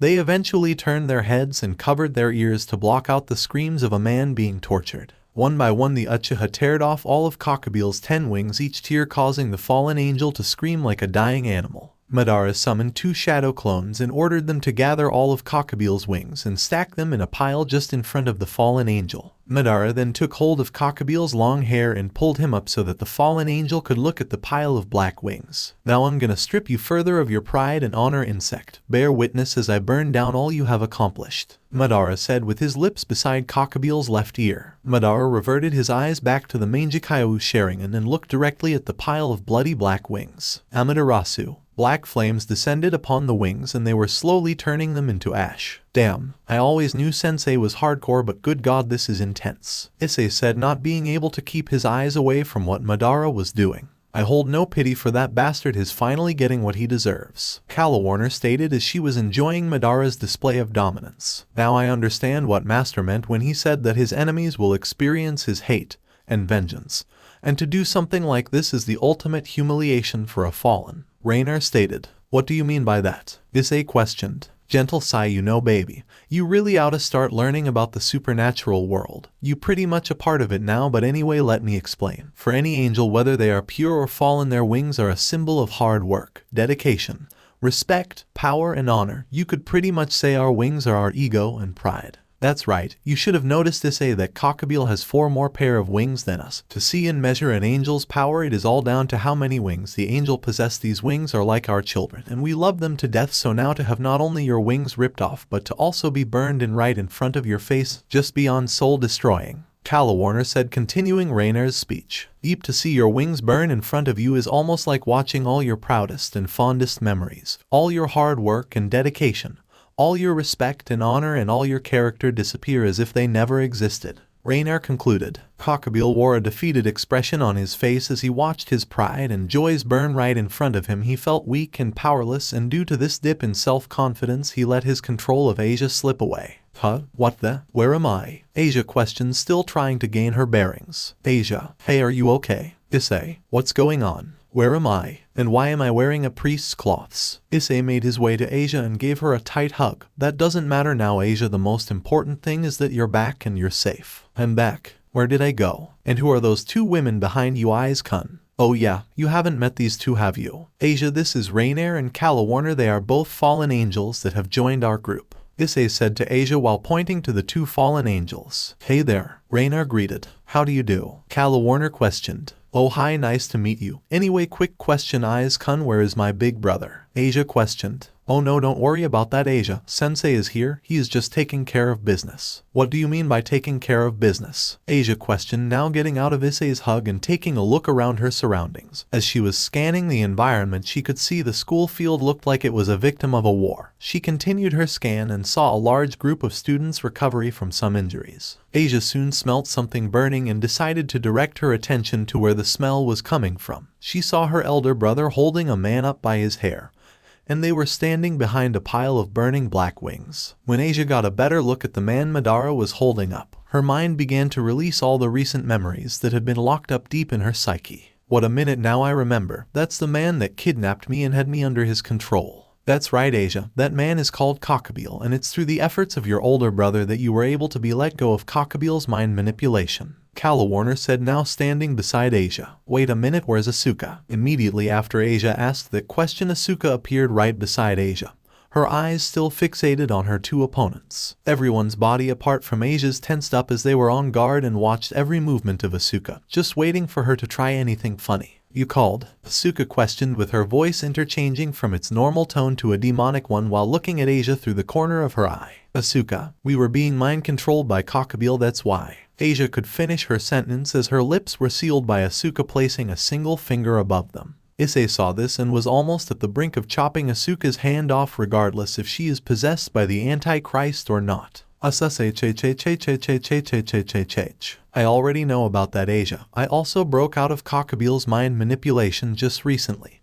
And as for you, Eyes-kun, I wouldn't make any sudden movements. You really wouldn't want to take me on at your current level of power, Asuka said, now looking at Issei with her silver pupil glowing ever so brightly. So does that mean you gonna come back with us, Asuka? Asia questioned with a sliver of hope. And Kaowa, ain't that adorable? But unfortunately, Asia, that won't be happening, Asuka said, now stroking the side of Asia's face. But why? Aren't we supposed to be family? Asia questioned, her voice vibrating with a pinch of heartbreak. Chuckle, I'm not that person anymore, Asia. The Asuka you know and love is locked up and will never escape from me, Asuka stated, but her voice grew more demonic. No. Whatever you are, let go of my older sister right now, Asia said with a single tear drop running down her left cheek. Asuka felt a surge of discomfort in her body. It's almost as if Asia's words were causing a part of her to regain control. Asuka shook her head almost as an attempt to regain her senses. Enough of this, I don't have time for you. Madara and Cockabeel are my current objective, Asuka said, now leaving Asia and heading straight for two opponents. She appeared right behind Madara and Cockabeel in a battle stance, ready to take one of them on. So you have returned, Madara said, now letting go of Cockabeel's hair, allowing the fallen angel plummet to the floor once again,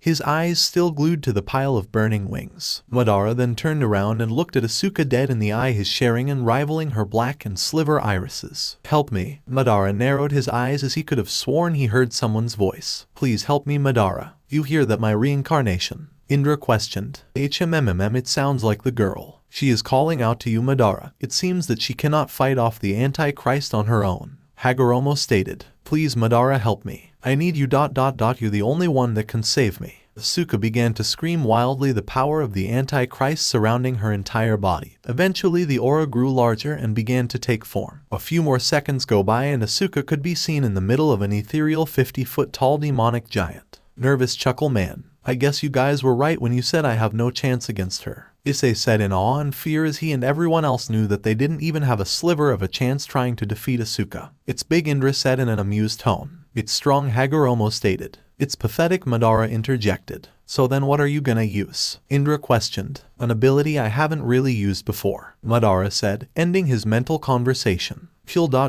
Kill.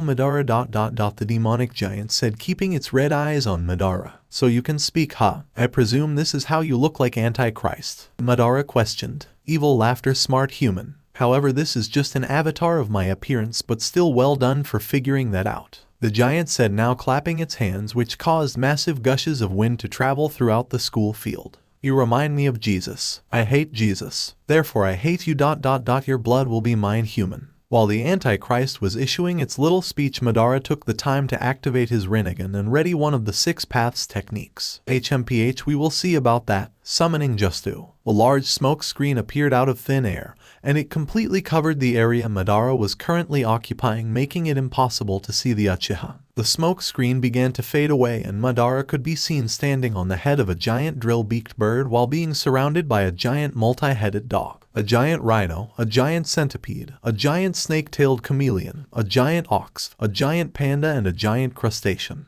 You just full of surprises, aren't you, Madara? Sona muttered to herself, her eyes glued to Madara. You know what, guys, I don't think we should ever doubt the master, Rainer said in awe, with her companions only able to nod in agreement as they were all equally shocked. I can't believe I challenged this guy before. I should really be grateful because looking at Mr. Uchiha's power right now, this man could have easily killed all of us, Ria stated out loud, with her peerage only able to nod in agreement. The giant wore a very nervous and frustrated expression on its face as it really didn't know how it would take on 8 giant beasts at once. Madara snapped his fingers and the ox and the rhino began the assault by charging straight for the demonic giant. The demon planted its feet in the ground and extended its arms ready to brace for impact. A few seconds go by and the demon was able to stop the 2 beasts' assault by grabbing hold of their horns. However, that was not the end of it, as immediately after the demon stopped the 2 beasts, the multi-headed dog launched from its location and pounced on the demon, forcing it to now land on its back. The beast didn't waste any time and ordered one of its heads to grow straight for the demon's neck, which caused it immense amount of pain. The demonic giant quickly got hold of the beast's legs and began to pull them with the hopes of tearing the beast apart. Its plan ended in failure as the multi-headed dog just decided to split into 3 slightly smaller dogs, all of which were biting a part of the demon's body. The demon quickly looked to the sky and its eyes widened in horror as it could see the giant panda heading its way with high velocity in a diving cannonball-like fashion. Soon the panda landed on the demon, causing it to create a large crater on the ground. The panda then disappeared, giving the demon a moment of relief. However, that relief was short-lived as it could see the giant drill-beaked bird heading in its direction with even greater speeds. The bird collided and it caused both Asuka and the demon unspeakable pain. The demon knew it couldn't take any more punishment, so it pushed the bird away from it and attempted to climb out of the crater. However, as it was almost out of the crater, it felt its wrists beginning grabbed by the crustacean. The crustacean pulled the demon out of the crater and began swinging it around, forcing it to collide with the ground many times. The crustacean then forced the giant to collide with the ground one more time, but after this the beast stopped its assault. However, it still kept hold of the demon's wrists. During this temporary moment of rest, the demon could feel its arms being forced together, and as it looked at its arms it could see that the giant centipede decided to wrap itself around the demon's arms, forcing its limbs to have no mobility. The chameleon appeared in front of the demon. The beast acted as transportation for the Uchiha, as Madara was just standing on its head observing the battle. Madara raised his hand and used the Diva Path to force the giant to levitate just above the surface, restricting it from all mobility. What do you plan on doing to me? The demonic giant questioned in a fatigued tone while looking at the Uchiha. Madara just smirked at its question. Why don't you take a look to your left and right? The demon did as Madara suggested and took a look at its sides. On its left it could see the rhino staring at it extremely menacingly and looked like it was ready to charge, and on its right it saw the ox also looking at it menacingly. Both beasts were stamping their feet, just waiting for their master's order to charge. You wouldn't. You could kill the girl if you try this, the demon said in a desperate tone. Madara just smiled at the demon's statement and snapped his fingers, signaling to his beasts that they have the green light. Both beasts released an intimidating squeal, then started charging towards the demon. Okay, wait, let's talk about this, the demon said with the hopes of trying to negotiate its way out of this situation. Madara remained silent and just kept watching, his smirk growing by the second. Is Sensei trying to kill Asuka? Issei questioned, not liking his master's plan. Like Rainer said, Issei, let's not doubt Lord Madara. We have no idea what Lord Madara is planning. Kala Warner said. What about you, Asia? What do you think? I believe in Big Brother Aiz-kun. He will find a way to save Asuka, I'm just sure of it, Asia said with a serious look on her face. Madara's two beasts were edging closer and closer, and the Antichrist knew it was quickly running out of time. It knew that if Asuka was to take on one more big hit, it would undoubtedly force her body to shut down. Stop this ... You could kill the girl ... You wouldn't want her death on your consciousness now, would you? The Antichrist questioned, trying every tactic it could to try and get out of this. If you challenge the Uchiha, do not expect mercy from me. Now be gone. After Madara uttered those last words, his beast collided with the demon, and it caused a massive flash to ensue throughout the schoolyard, causing everyone present temporary blindness. The flash died down and Asuka could be seen laying on the floor, completely out of commission. Madara dispelled his summoning and made his way to Asuka. He placed his fingers together and formed a cross-like hand seal, which caused two shadow clones to appear beside him. Madara instructed his clones to pick up Asuka by her arms and hold her in such a way that it looked like she was dangling from a cross. When Madara reached her face, he activated the human path and placed his hand on Asuka's head, fully intending on pulling out the soul of the Antichrist. As Madara began the extraction of the Antichrist's soul, Asuka began to scream in anguish, as this is by the far the most painful thing she has ever experienced. As the extraction was taking place, Madara's mind was slowly getting flooded with the memories, abilities, and objectives of the Antichrist. He was obtaining extremely confidential information that may or may not assist him in the future. Eventually, Madara was able to completely extract the soul of the Antichrist. However, he didn't have time to examine it further, as the Antichrist's soul slowly began to turn into dark particles, and they took to the skies, leaving the battlefield defeated. Shortly afterwards, Madara felt his consciousness being pulled by Asuka's mind. Asuka's mindscape. Madara found himself in a plain white void that was completely empty. Thank you. Madara immediately turned around to see who it was that was speaking to him, and when he done so, he could see a young man standing behind him wearing some worn-out golden battle armor. And who the hell are you? Madara questioned. Oh yes, sorry for not making an introduction. The name is Christ, Jesus Christ. So you're the so-called son of God, huh? That I am Madara Uchiha, and you, sir, have done a great service for me and my host Asuka, Jesus stated with a gentle smile. What? Extracting the soul of the Antichrist? Madara questioned. Exactly that, my friend. This child's mind was the equivalent of that of a burning inferno when my counterpart was in control. If you didn't step in, her psyche would have surely been ripped apart and all would have been lost. So where is the girl? We are in her mind after all, Madara questioned. I'm right behind you, Madara-sama. Madara turned around and could see Asuka smiling back at him. Her appearance has once again taken another dramatic change, with both her eyes now being silver, and majority of her hair reverting back to its original black pigment. However, there were streaks of sliver that could be seen in her hair. The length also changed, with her hair now reaching all the way to her knees. Thank you so much, Madara-sama. My mind felt like it was a war zone and I was barely holding on to my psyche. If you didn't step in, then I would have had my soul captured by the Antichrist forever, Asuka said, now making her way towards Madara. We may have won the battle, but the war still goes on, Jesus interjected. What do you mean by that? Madara questioned. Although yes, the soul of the Antichrist has been extracted from Asuka's body, it doesn't mean this is the end of my counterpart. Wait, are you telling me the Antichrist might come back? Asuka questioned with pinches of fear in her voice. Not might, it will return. As we are speaking right now, my counterpart is searching for a new host to take over, and unfortunately it will eventually find one, and whoever that host is will become your eternal rival, Jesus stated. Exhausted sigh. You've got to be kidding me. I thought I was done with this bullshit. I know this is difficult for you, child. However, it seemed my father chose you to be the child of prophecy, Jesus stated. The hell does that even mean? Asuka questioned in frustration. The problem is the plan of my second coming had to be altered due to my death in the Great War. My father knew that the world would need someone to save it from the Antichrist, and for reasons only he knows he picked you, therefore making you the child of prophecy, Jesus stated. But I'm just a college student. How on earth do you expect me to save the world from that thing?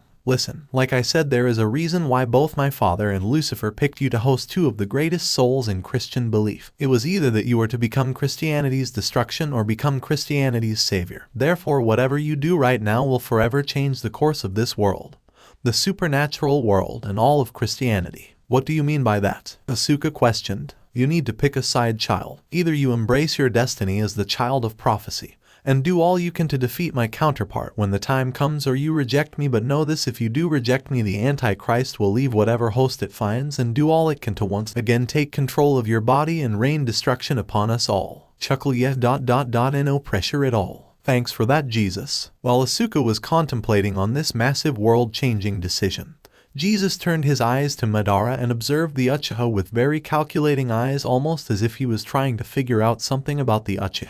Alright, I will fight off the Antichrist, but on one condition though. And what would that be? Jesus questioned, now shifting his gaze back to Asuka. I will only fight the Antichrist if I'm able to stay with and assist Madara-sama with his goal of world peace, Asuka said, now looking at Madara. As long as you agree to fight off the Antichrist, then I am happy, and the fact you wish to obtain world peace only further increases my contentment with you, my host, Jesus said with a warm smile. You still wish to help me with my goal, girl? Madara questioned. Of course, it's the least I can do after you literally saved me from hell. Besides, after seeing and experiencing all this crazy shit, world peace doesn't seem that bad of a goal. HMPH, very well then, Madara said. Alright then, but before we depart, Asuka, I'm gonna need you to repeat these words to fully take hold of my power, Jesus said. Sure, alright, what are they? Repeat after me. In the name of the Father and the Son and the Holy Spirit, I, Asuka Toriyama, fully accept my role as the child of prophecy, and I fully embrace the power of Jesus Christ, the Son of Man, to do all that I can to save this world from the evil one.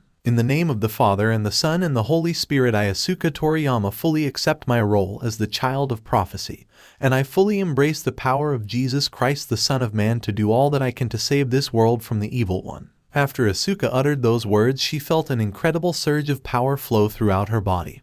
Her sliver eyes began to glow, and she now sprouted from her back 12 majestic snow-white angel wings. The initiation is complete. After Jesus said those words, he snapped his fingers, which forced Asuka to now leave the mindscape, leaving only Madara and himself. You're not from this world, are you, Madara? Jesus questioned, now looking at Madara. Chuckle. Impressive, you are the first to ever realize that. However, I would like to know, Christ, how did you come to that conclusion? Firstly, I contain knowledge of all the most powerful beings, and I can sense you have the potential to be one of the strongest beings in existence. However, I have no knowledge of you, therefore it means you had to come from another plane of existence. Secondly, I can sense you have a quite frankly absurd amount of chakra, so absurd that it makes the nine-tailed fox Yasaka look like a child, and at the time I thought she was the one with the most chakra. When Madara heard the words nine-tailed fox, he automatically narrowed his eyes and kept his attention on high alert. Did you just say nine-tailed fox? Yes, Yasaka the nine-tailed fox, the leader of the Yaokai faction based in Kyoto. Do you know her? Jesus questioned with a raised eyebrow due to seeing Madara's expression when he asked his question. There is just no ways, Indra said. Sage, did you bring the nine-tailed fox with us to this world?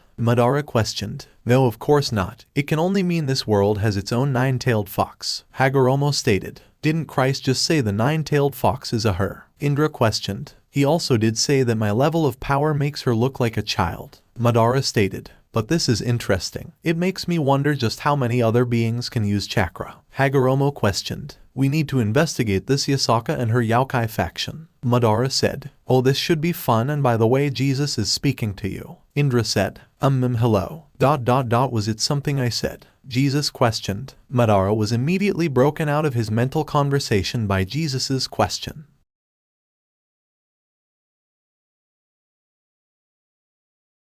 As I said before, Madara, your chakra level makes hers look like that of a child. I have met her on a few occasions in my life, and every time our paths have crossed I have always sensed her power. And although she is quite powerful, she is not in the realm of the top 10. Top 10, you say? Yes, Madara, although the list has probably changed over the years, there were a select few entities that made the top 10 strongest beings in existence. Jesus stated. And who are they? Madara questioned. From my memory, the order goes as follows. First Trihexa, second Bahamut, third my father god of the Bible, fourth Lucifer the original king of the devils, fifth myself, sixth Great Red, seventh Off-Eyes. Tied at 8th place is the two heavenly dragons when they are at full power, of course. 9th place goes to the Shinto goddess of the sun Amaterasu, and 10th is my counterpart the Antichrist at full power, of course. Amaterasu, Indra questioned in a surprised tone. HMPH, this world is getting more interesting by the second. Hagoromo said. You just said Amaterasu. Yes, one of the 3 Shinto deities of Japan. Amaterasu, the Shinto goddess of the sun. However, Jesus wasn't able to finish his explanation as Madara lined up another question. Wait, there is 3 of these deities? Madara questioned. Yes, there is Amaterasu, goddess of the sun, and her 2 brothers, Susanoo, god of the storm, and Tsukuyomi, god of the moon. All 3 were born from the god Izengi. ... Is there a problem, Madara? Unbelievable. Father, just what kind of world did you bring us to? Indra questioned. I never realized there would be so many references from our world that would be present in this world. I just knew there were powerful beings. Hagoromo stated. This just makes things even more interesting. It does, however, raise the question though, are these deities as powerful as our abilities? Madara questioned. I suppose there is only way to find out my reincarnation. Yes, I would also love to know the answer. Hagoromo said. You know, it's considered rude to ignore someone when they are talking to you, Madara. Madara was once again brought out of his mental conversation by Jesus's statement. Where can I find these Shinto deities, Christ? Well, that's not particularly easy, because in order to enter their realm you have to be invited by one of them. However, I do know that Amaterasu is best friends with Yasaka. She occasionally visits the Yaokai leader in Kyoto, so perhaps you can meet the goddess of the sun through the nine-tailed fox. Interesting. I will need to meet these characters soon. For now, however, you must release me, Christ.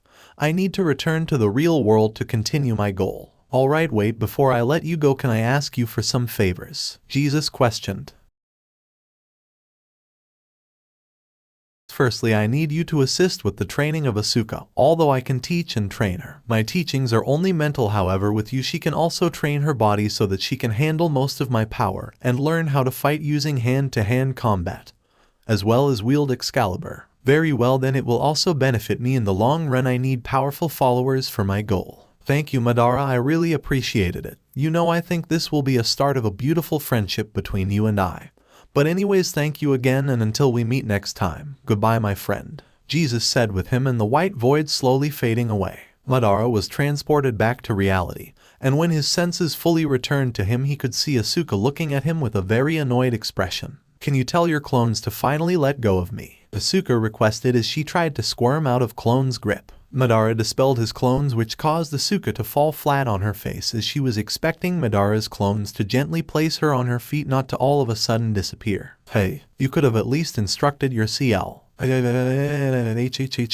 Asuka didn't finish her little rant as she was interrupted by a tremendously loud scream. Madara and Asuka turned their attention to where the scream was coming from, and they could see Asia was being held hostage by Donosike as he was standing behind her with a dagger firmly placed on her neck. Takabeel soon appeared beside Donosike, and although he has been battered and bruised and stripped of his pride, he was still able to exhibit his arrogant smile. You think I was done? Chuckle, I will never be done, you sons of bitches. I am fucking Cockabeel, the new god of Christianity. That old fucktard that you call God is dead and gone, and I will be the one to take his place. After Cockabeel finished his speech, majority of the people present dropped to their knees in shock, as they never expected to hear such unbelievable news. You lying? It's a lie, it just has to be a lie, Zenobia said, as this sudden traumatic news was causing her to have a full-on mental breakdown. God is dead. It just can't be. Asia whispered to herself as a single tear ran down her face. This is without a doubt the most painful news she has ever heard. Psychotic laugh. Don't you just love despair? Seeing all this shocked and horrified faces really turns me on. But fortunately I'm not lying. God indeed died in the Great War when he had to fight Lucifer and Trihexa. The only reason why this information is confidential is that if majority of the supernatural world knew of God's death, it would cause unspeakable chaos and disarray, Cockabeel stated. Zenobia and Irina dropped to their knees completely depressed and demoralized. Issei tried to comfort the two exorcists, however the girls were inconsolable. Impossible, how can the most powerful being in Christian belief be dead for so many years and I didn't even know? Sona asked herself. Although she was beyond shocked to hear the news of God's death, she was as equally disappointed in herself for not knowing as the young devil prides herself on her knowledge gathering. Madara quickly turned his attention to Asuka, and when he used his Sharingan to see through her eyes, he could see Jesus looking back at him, tears running down his face, indicating that the Son of God didn't know of his father's death. Chuckle, that's right, drown in despair, your God is dead and there is no one that will be able to save you. I am the one you will worship. I am the one to reignite the flames of war. I am the one that will become the god of this world, Cockabeel stated, with his amusement being the highest it's ever been. However, unfortunately for him, his amusement was short-lived due to a certain someone. You know, you really testing me right now, dog. It is clear that our little interaction didn't teach you anything, therefore it's only right that I reinforce my teachings, Madara said, now looking at Cockabeel. Cockabeel only smirked and snapped his fingers, signaling to Donaseek that he should press the blade even tighter of Asia's neck. I have your dear little sister Madara, you wouldn't want to risk her life now, would you? If I see even the slightest movements from you, well then let's just say you're gonna need to prepare a coffin for a nun. Madara just broke out into a roaring laughter, and in literally a split second later appeared right in front of Donaseek with his Sharingan glowing as bright as ever. You dare threaten me? This will be your undoing. Amaterasu. Donaseek's face was immediately covered with the infamous eternal black flames. The pain was so severe that the fallen angel let go of Asia in order to try extinguish the black flames. Madara immediately grabbed Asia and summoned one of his clones to escort her back to Issei's group. Donaseek could feel his face and eyes begin to slowly melt, and it was causing him excruciating pain. He used his hands to try take out the flames, however that was proven to be a foolish move, as now his hands were covered with the black flames. Chuckle, these are the eternal black flames of the Amaterasu. Black flames that will not go out until they completely incinerate their target. Unfortunately for you, I am the only one that can turn off these flames. Best you prepare yourself for one of the worst deaths possible, Madara stated with a smirk. A few seconds go by and everyone could hear a loud pop come from Donaseek's face, which indicated his eyes have just blown up due to the intense heat of the Amaterasu. Everyone who was watching could see large amounts of flesh drip from Donaseek's face to the ground, and it was really making them sick. Make it stop, please. I beg of you, Donaseek pleaded, but it was to no avail as Madara just continued to watch the fallen angel suffer. Soon the flesh from his hands began to melt and drip from his body to the floor. Cockabeel saw his subordinate suffering, and it made him both sick as well as fear for his life. Once again, majority of the people turned their attention elsewhere, as they just could develop the will and stomach to continue watching this brutality. Soon the flames entered his ears and eye sockets, and they began burning his brain. After a few seconds, the fallen angel was non-responsive, as his brain has now turned into mush and was slowly oozing from his ears, eye sockets, and nostrils. The scene was beyond grim. It was downright vomit-inducing, as those watching have never seen something so intense and disgusting. Like I said, now I know what the master meant when he said his enemies will experience his hate, Rainier stated, trying her absolute best to keep her lunch in her stomach. Her companions could only nodded in agreement. Eventually Donaseek dropped to the floor completely dead, and the flames now expanded to his whole body, now burning every inch of the fallen angel. Madara now looked at Cockabeel, his gaze completely causing the fallen angel to quiver in fear. Cockabeel didn't waste any time and decided to make a run for it, hoping to get out of this situation alive. Universal pull. Cockabeel truly despised those two words, as he knew very well what the result was going to be once those words have been spoken. Once again Cockabeel felt his body being pulled towards Madara, and it really put the fallen angel into a complete frenzy as he dropped to the floor and used every muscle in his hands and fingers to try and claw away from Madara. However, his efforts only slightly slowed down the pulling force of Madara's ability. Chuckle, would you look at that? The insect doing all he can to squirm away from me. Chuckle, this is beyond ugly. Madara decided he had enough of these games and increased the attraction power of universal pull. Eventually Cockabeel was right in front of the Uchiha, and Madara now forced him up and placed him into a serve choke hold. With Cockabeel firmly in his grasps, Madara now turned his attention to Kiba as he noticed something about the young devil when he first entered the battlefield. You, boy, come here, there is something I wish to discuss with you. Kiba first hesitated but eventually realized that he is not exactly Madara's enemy, so with that in mind Rize's knight eventually gathered enough courage and made his way to the Uchiha. When Kiba reached Madara, the Uchiha used his Sharingan to see through his eyes and into the young devil's soul. I can see it in you, boy. You contain the flames of hatred and seek vengeance. Kiba was shocked to hear Madara's words and was beyond shocked at how accurate Madara's words were. How do you? I know those flames very well, boy. They are an eternal inferno that seek vengeance and destruction. I have embraced those flames many times in my life, and I can see who those flames burn for, Madara stated as he shifted his attention from Kiba to Valper Galilee. Madara extended his free hand and used universal pull to bring Valper to the feet of the Uchiha and the young devil. I may not know the details, but I can see it deep in your soul. Your flames burn for this pig. I have left him alive for you to deal with these flames of yours. I will not instruct you on what to do, child. You do what you must, Madara said, giving Kiba a chakra sword and now walking away, still keeping Cockabeel in his choke hold, leaving the young devil completely alone with the priest. So where were we, dog? Madara questioned as he shifted his attention back to the quivering fallen angel. Divide. For reasons unknown to the Uchiha, Madara could feel his power drop at an alarming rate. What is this? Madara unwillingly released Cockabeel as his strength was getting weaker by the second. Madara dropped to one knee as this strange phenomenon was really doing a number on the Uchiha's body. So you're the infamous human known as Madara Uchiha. Madara raised his head and could see a young man with light silver hair and light blue eyes hovering above him with mechanical-looking white wings with sharp blue flaps. His outfit consisted of a dark green V-neck shirt with a high-collared black leather jacket over it. He was also wearing burgundy jeans with a silver chain drooping down over them and black leather chaps with 3 bands encircling his right calf and black shoes with black buckles. When Issei laid his eyes on Madara's new contender, he could feel every instinct in his body screaming to him to attack the silver-haired young man. Chuckle, interesting power you got there, boy. It could have reminds me of an old friend's ability, Madara said, still looking at the young man. The name's Volley, and what you are experiencing is my ability known as Divine Dividing. Wait a minute, Volley, as in the White Dragon Emperor Volley? Sona questioned out loud. What the hell is Azazel's subordinate doing here? Calawarner muttered under her breath as she, Cockabeel, Freed and Rainier knew exactly who Volley was. So you know who I am, Sona Citri? Volley questioned as shifted his attention to the Devil Heiress. Of course we know who you are. You are this generation's White Dragon Emperor. However, the real question is, what on earth are you doing here? Sona questioned. Oh no, that's simple. My objective is to retrieve Cockabeel before he gets himself killed, Volley stated, now descending to the surface. So you just gonna ignore me, White One? D-Drag questioned as Issei's hand transformed into his sacred gear. You're still alive, Red One? A deep voice could be heard coming from Volley's wings. I was wondering when we would meet again, D-Drag questioned. As have I. It is fate for us to fight my rival. It is inevitable, the voice stated, quickly responding to D-Drag's question. Yes, the time will come when our hosts will have to do battle, D-Drag stated. So you're supposed to be my eternal rival, huh? You don't look like much, just seem like a pathetic kid that hides behind those 2 fallen angels. Oh, and by the way, hey there, Rainier,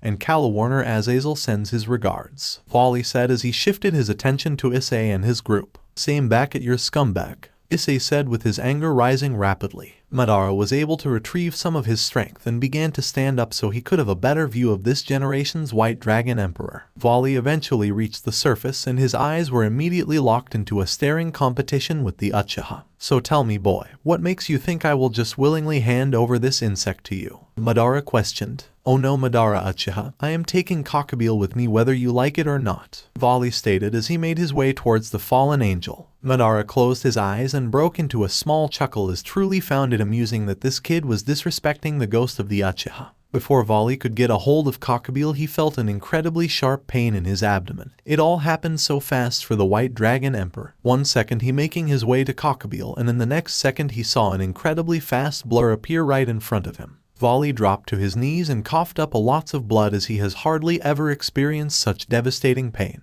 Volley looked up and saw Madara right in front of him. He quickly concluded that the Uchiha was the cause of this pain. It's funny how you youths hold no respect for those older than you. I suppose I must teach you a lesson in humility, as none of you have the right to undermine the Uchiha, Madara said, now looking down at Volley. Volley's face broke out an amused smirk. He quickly got to his feet and whipped the blood from his mouth. Well, you wish to dance with me, boy? Volley just kept his mouth shut and kept smirking at Madara. Very well then, however, this will be your undoing. Madara raised his right hand and directed it to Volley's face, hoping to make a quick jab. The White Dragon Emperor responded in the same manner, raising his right hand and directing it to Madara's face, hoping that his jab makes contact face. As Madara's fist was just a few inches away from Volley's face, a strange yellow light came upon him. Issei, Rainier, Calawarner, Asuka, Asia, Zenovia, and Irina, and literally within a blink of an eye all those that were touched by the light completely disappeared, leaving the others who stayed behind greatly confused. Unknown location. Madara and company found themselves in a very spacious and quite frankly beyond beautiful throne room filled to the brim with lavish furniture, timeless art pieces, and extremely expensive artifacts. Oh good, you have all finally arrived. Everyone turned their attention to where the voice was coming from, and they could see an extremely old-looking woman sitting on the throne. Da fuck? What the hell does an old lady want with us? Issei questioned as he and everyone else were quite confused as to what is going on. Oh no, sorry about that, let me just revert to my original form, the old lady said. Her body began to glow bright yellow, and eventually her body produced a bright flash that blinded most of the people present in the throne room. Soon the flash died down, and when everyone took another look at the throne, they could see a beautiful young woman standing right in front of it. She had beautiful silky brown hair that reached all the way to her lower back, bright brown hazel eyes, and a voluptuous figure that would put most women's bodies to shame. Her outfit consisted of classic white royal gown dress and gold crown filled with precious stones and jewels. Issei's eyes went wide and he started drooling over what he was seeing. The woman in front of them had to at least be in his top 10 most sexiest women he has ever seen. He could feel both his ears being pulled by Rainier and Calawarner, and it was causing the young dragon some serve pain, as the two fallen angels didn't take too kindly to how much attention Issei was giving the woman in front of them. The question still remains, however, who exactly are you? Madara questioned while narrowing his eyes. He was really annoyed that his battle was abruptly interrupted. Oh yes, sorry, where are my manners? My name is Elizabeth Angela Windsor, but you probably know me as Queen Elizabeth. Everyone apart from Madara was beyond shocked. They have never been in the presence of Queen before. Oh shit. Forgive me, your majesty, I didn't mean to call you an old lady. Issei apologized as he, Irina, and Zenovia went on the knees, bowing in respect. Chuckle, it's quite alright, child. I did find it humorous. Please rise your heads. Wait a minute, if you are Queen Elizabeth and we are in your throne room, that could only mean. Yes, very smart of you, young lady. You and your friends are in fact in Buckingham Palace of England. Queen Elizabeth stated, finishing off Asia's sentence. But how are you so young? Isn't the queen, you know, supposed to be old and near death, kinda like how you looked before your transformation? Rainier questioned with a confused look. Gentle laughter. Let me ask you something, my dear. Don't you find it strange that you never hear of the queen dying or passing away because of old age? Elizabeth questioned. You know, now that you mention it, I always wondered why you haven't yet died from old age. Rainier said while stroking her chin. Simple, that's because I can't. I'm immortal. I just use my powers to fake my appearance so the general public still think I'm aging, but in actual fact this form you seeing right now is my original form. Wait, you have powers, my queen? Zenovia questioned. Chuckle, of course I do, my dear. How do you think me and my predecessors were able to form the United Kingdom and still keep the United Kingdom strong?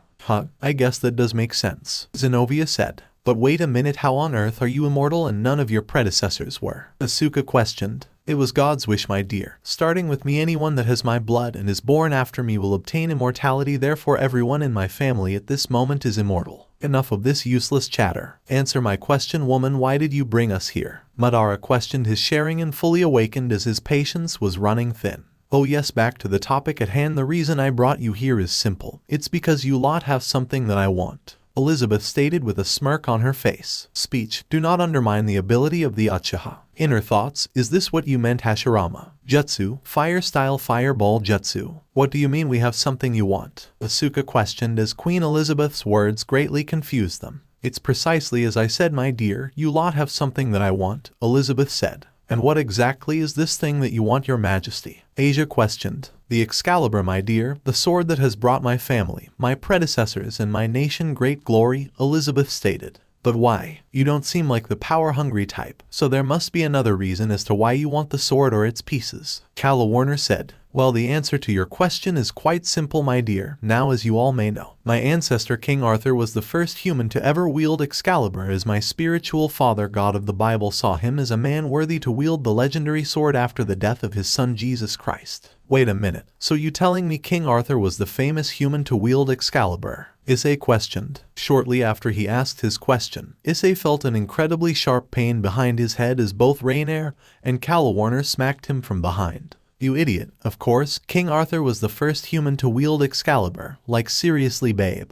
Where do you think the story of a boy pulling out a sword from a rock comes from? Rainier questioned. Oh, I thought it was a made-up fairy tale. Okay, I watch a lot of anime, and many cliché adventures and action anime use that whole pulling a sword out of a rock and boom you are the chosen one, sh-tick. Issei said while holding the back of his head. Soon after, Issei dropped to the floor as both Rainier and Calla Warner punched him incredibly hard, making sure to leave a steaming mark on the top of the Red Dragon Emperor's head. You need to cut down on the anime, Issei, and really start to focus on expanding your knowledge on the supernatural world. Remember this, hun, most fairy tales and make-believe stories you read as a kid are actually real. Never forget that, Calla Warner stated. Yes, ma'am, Issei said with his head still steaming from his fallen angel's brutal act of love. Gentle laughter. Oh, good show. You three are brilliant fun. But let's get back on topic. As I said before, the sword now belonged to my ancestor King Arthur, and with the aid of the Holy Blade, he was able to form the United Kingdom and the Round Table. Unfortunately for my ancestor, he was not blessed with the gift of immortality, and so before his death he passed the sword down to his son, whose son passed it down to his son and his son and so forth. So as you can see, the sword has been passed down my family for generations. So in essence, the Excalibur or Excalibur pieces belong to me and my family, Elizabeth stated. Wait a minute, so is that why the church sent Irina and me to go retrieve the Excalibur pieces? Zenobia questioned. Well, yes, that was partially the reason why the church and I sent you, however. The other reason was that we simply couldn't have Cockabeel or any other faction get hold of the full Excalibur. Oh, I see. But we kinda messed up a bit, my lady, Irina said with a sheepish smile while rubbing the back of her head. Whatever do you mean by that, my dear? Elizabeth questioned. Well, your majesty, while we were trying to retrieve the Excalibur pieces from Cockabeel, we were all of a sudden ambushed by three strange masked men that call themselves Tobai, and unfortunately they took our Excaliburs, Irina stated with her head down, not wanting to make eye contact with the queen. We can confirm this, your majesty. Myself, Rainier and Issei were all present when these masked men ambushed your subordinates, Calla Warner stated. Elizabeth took a seat on her throne and wore an expression of deep contemplation on her face as she didn't expect to lose any more Excalibur pieces.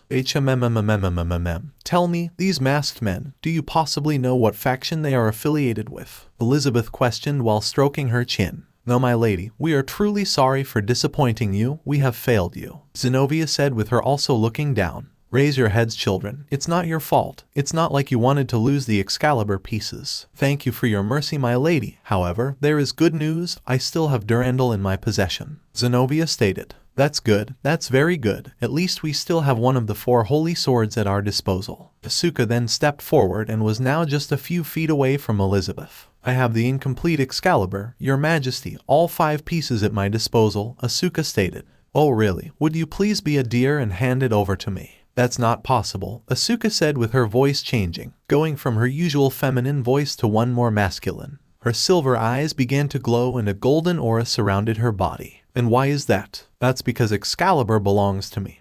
Jesus Christ, your Lord and Savior, Jesus said while using Asuka as a medium. Not possible. Is it actually you, Son of God? Elizabeth questioned in an extremely shocked tone. Yes, it is, Elizabeth. Just after my death in the Great War, my father used some of his powers to preserve my soul, then sent it to the earth with the hopes of finding a human host. And I presume this young woman is your host? Elizabeth questioned. Yes, she is to be the child of prophecy and save this as well as the supernatural world from the Antichrist, and to do that she needs the Excalibur in her arsenal, Jesus stated while summoning the incomplete Excalibur. Elizabeth saw the incomplete Excalibur and saw how brightly it glowed in the hands of Asuka. She has never seen the blade's pieces respond so positively before. Even within her own family they never glowed that brightly before. It's almost as if the pieces have finally found the master they have been looking for. Well, if that's the case, I suppose I will stop my pursuit of the Excalibur. And its pieces, my lord, it was yours to begin with anyway, Elizabeth said. Thank you, my child, it is greatly appreciated, Jesus said. Issei shifted his attention to Madara and could see that the Uchiha was close to his breaking point. Madara's body was slowly vibrating. His hands balled up into a fist and his sharing and glowing as bright as the moon. Sensei, are you alright? However, Issei wasn't able to finish his question as Madara began to speak. You must be joking. You telling me that you interrupted my battle for nothing? Madara questioned, his aura causing the room to slowly start shaking. Everyone that witnessed Madara's battle with Cockabeel began to slowly back away as they all knew of what the Uchiha is capable of. Oh dear. Did I interrupt something? My most sincere apologize, Madara Uchiha, Elizabeth said with a smirk on her face. How do you know my name? Madara questioned. News in the underworld travels fast. Handsome, a human that has enough power to comfortably defeat a high-class devil and his peerage single-handedly was bound to make waves, Elizabeth stated with her resting her cheek on her fist. Madara's group began to worry about their master's well-being as they suspected that news about his power and actions might gain the interest of some very dangerous groups and beings. A lot of people, beings and factions know about you, Madara, and have taken an interest in you, as have I. You have pretty much become a celebrity in the supernatural world overnight. A human that can comfortably defeat devils as well as has Dracula, the Lord of the Vampires, Twilight Healing, and the Red Dragon Emperor on his side was bound to gain my interest. How do you know so much about us? Asia questioned. Chuckle, my dear, have you forgotten who I am? I'm Queen Elizabeth. I own the British intelligence, you know, 7 and all that, Elizabeth said. She then snapped her fingers and 3 brown files appeared on her lap. Name, Issei Hayao. Gender, male. Age, 16. Hair color, brown. Eye color, brown. Equipment, sacred gear, boosted gear. Occupation, student at Ku Academy. Family, Juzo Hayao. Grandfather who has been deceased for quite some time now. Grandmother whose name is unknown, however she is known to live in the countryside of Japan, and it is also known that Issei and his family always visits her on January 4th each year. Toru Hayao, father of Issei who is known to be an ordinary office worker. Miki Hayao, mother of Issei who is a full-time housewife. Nationality, Japanese, currently resides near the city of Tokyo. Hobbies, watching anime, watching porn, hentai, reading manga, performing perverted acts with his 2 best friends Matsuda and Motohama, and is known to be part of the perverted trio in Ku Academy. Ambitions, becoming Harem King. Title, this generation's Red Dragon Emperor. Red Dragon Emperor. Status, alive. Affiliation, Madara Uchiha. Everyone apart from Madara went wide-eyed as they were beyond shocked to see that the queen had such personal and private information about a member of their group. What the fuck? How the fuck do you know so much about me? Issei questioned in a massively petrified tone. Elizabeth just continued to smile. She really did find the group in front of her rather amusing and humorous. As I said before, young man, I am Queen Elizabeth. If I want information on someone I can obtain it easily. I also have files on Uchiha Argento and Yuasuke Toriyama. But surprisingly there is very little to no information on you, Madara Uchiha, Elizabeth said, now giving Madara her full attention. There is nothing for you to know, Madara stated. Oh come on, don't be like that. You got a lot of us interested in you, and that fight you recently had with Cockabeel is bound to increase the supernatural world's interest, Elizabeth said with her leaning forward. Silent chuckle, you really starting to test me, woman. First you interrupt my battle, then you waste my time talking about things that don't interest me. I'm beginning to lose my patience with you. So the fact that you are hot property in the supernatural doesn't interest you? Elizabeth questioned with her smirk growing by the second. I couldn't care less. You people don't interest me. I am simply a man that is on a mission. And what would that mission be? Elizabeth questioned with her interest levels increasing after every word Madara utters. That is none of your concern, woman, Madara stated. The Uchiha then turned around and proceeded to walk to his group with the full intention of leaving this place. Ah, you leaving already? Things were just getting interesting. Don't tell me you afraid of sharing your goal. Madara chose to not reply and just continued his walk to his group. Never knew the Uchiha were so easily intimidated, Elizabeth said with the full intention of irritating the man that was walking away from her. Madara stopped dead in his tracks after hearing Elizabeth's words. The Uchiha was now thinking of all the different ways to butcher the woman's body. Madara then moved his head to the side so that he could see Elizabeth through the corner of his eye. "What did you just say?" Madara questioned. "Oh, did I strike a nerve?" Elizabeth questioned. Her smirk still as strong as ever. However, truth be told, the woman has been rather bored with her life due to the fact she is a royal and has been itching for a good fight and some excitement for quite some time now, and through hearing stories about him, Elizabeth saw Madara as the perfect means to alleviate her boredom. "Come now, handsome, show me what the Uchiha can do. You dare challenge the Uchiha? Chuckle, this will be your undoing," Madara said, with him now fully turning around and looking straight at Elizabeth. The two soon initiated a staring competition, with neither one of them taking a moment to blink. Elizabeth now got off her throne and proceeded to make her way towards the Uchiha, still keeping her eyes firmly fixed on his. "Well, she seems interesting," Indra said. "If I'm not mistaken, I believe she is the first human to directly challenge you, Madara," Hagoromo stated. "Which means she has to be powerful. Otherwise, she is more idiotic than interesting to challenge you," Indra said. "Regardless if she is powerful or not, this fool has both disrespected and wasted my time. As of this moment, the fate of her life depends on me," Madara stated. "Don't do anything too dramatic, Madara. I don't think killing the Queen of England may be a wise decision," Hagoromo said. "Enough of this. I shall show this woman that it is unwise to undermine the Uchiha," Madara concluded, with him now cutting the mental link to the residents of his mind. Elizabeth was now standing just a few feet away from Madara. She made sure to take one long look at the Uchiha with the intention of fully sizing up the man in front of her. "So now, what happens next?" Elizabeth couldn't finish her question as Madara slapped her across the face at incomprehensible speeds, causing the queen to fly back to her throne, destroying it on impact. Everyone else made sure to take another step back as they could see that this was going to be another one of those fights. "Damn, Sensei is a fucking badass. This is probably one of the sexiest women I have ever seen, and yet he still doesn't give a fuck. This man will bitch slap any woman that stands in his way,"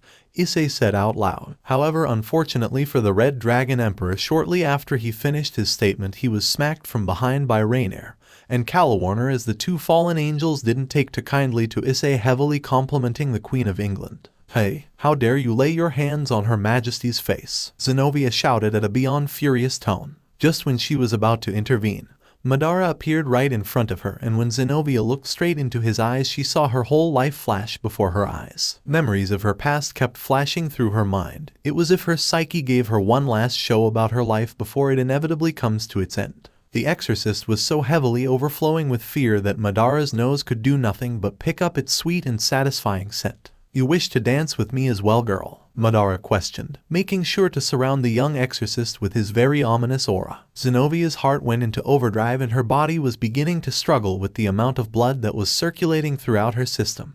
Her legs began to quiver, her eyes began to shift uncontrollably, and her breathing became more erratic. She placed her right hand over her heart and clenched her chest as tight as possible, almost as if she is trying her best to grab the fear that is in her heart. "Well, answer me, child. Do you wish to dance with the Uchiha?" Zenobia looked at Madara's eyes once more after hearing his question, and immediately regretted performing the action, as when she looked at the Uchiha she could see the silhouette of the Grim Reaper getting ready to swing its scythe hovering above him. The exorcist began hyperventilating. Her heart was soon nearing its limit as her fear only intensified after taking another look into those crimson eyes.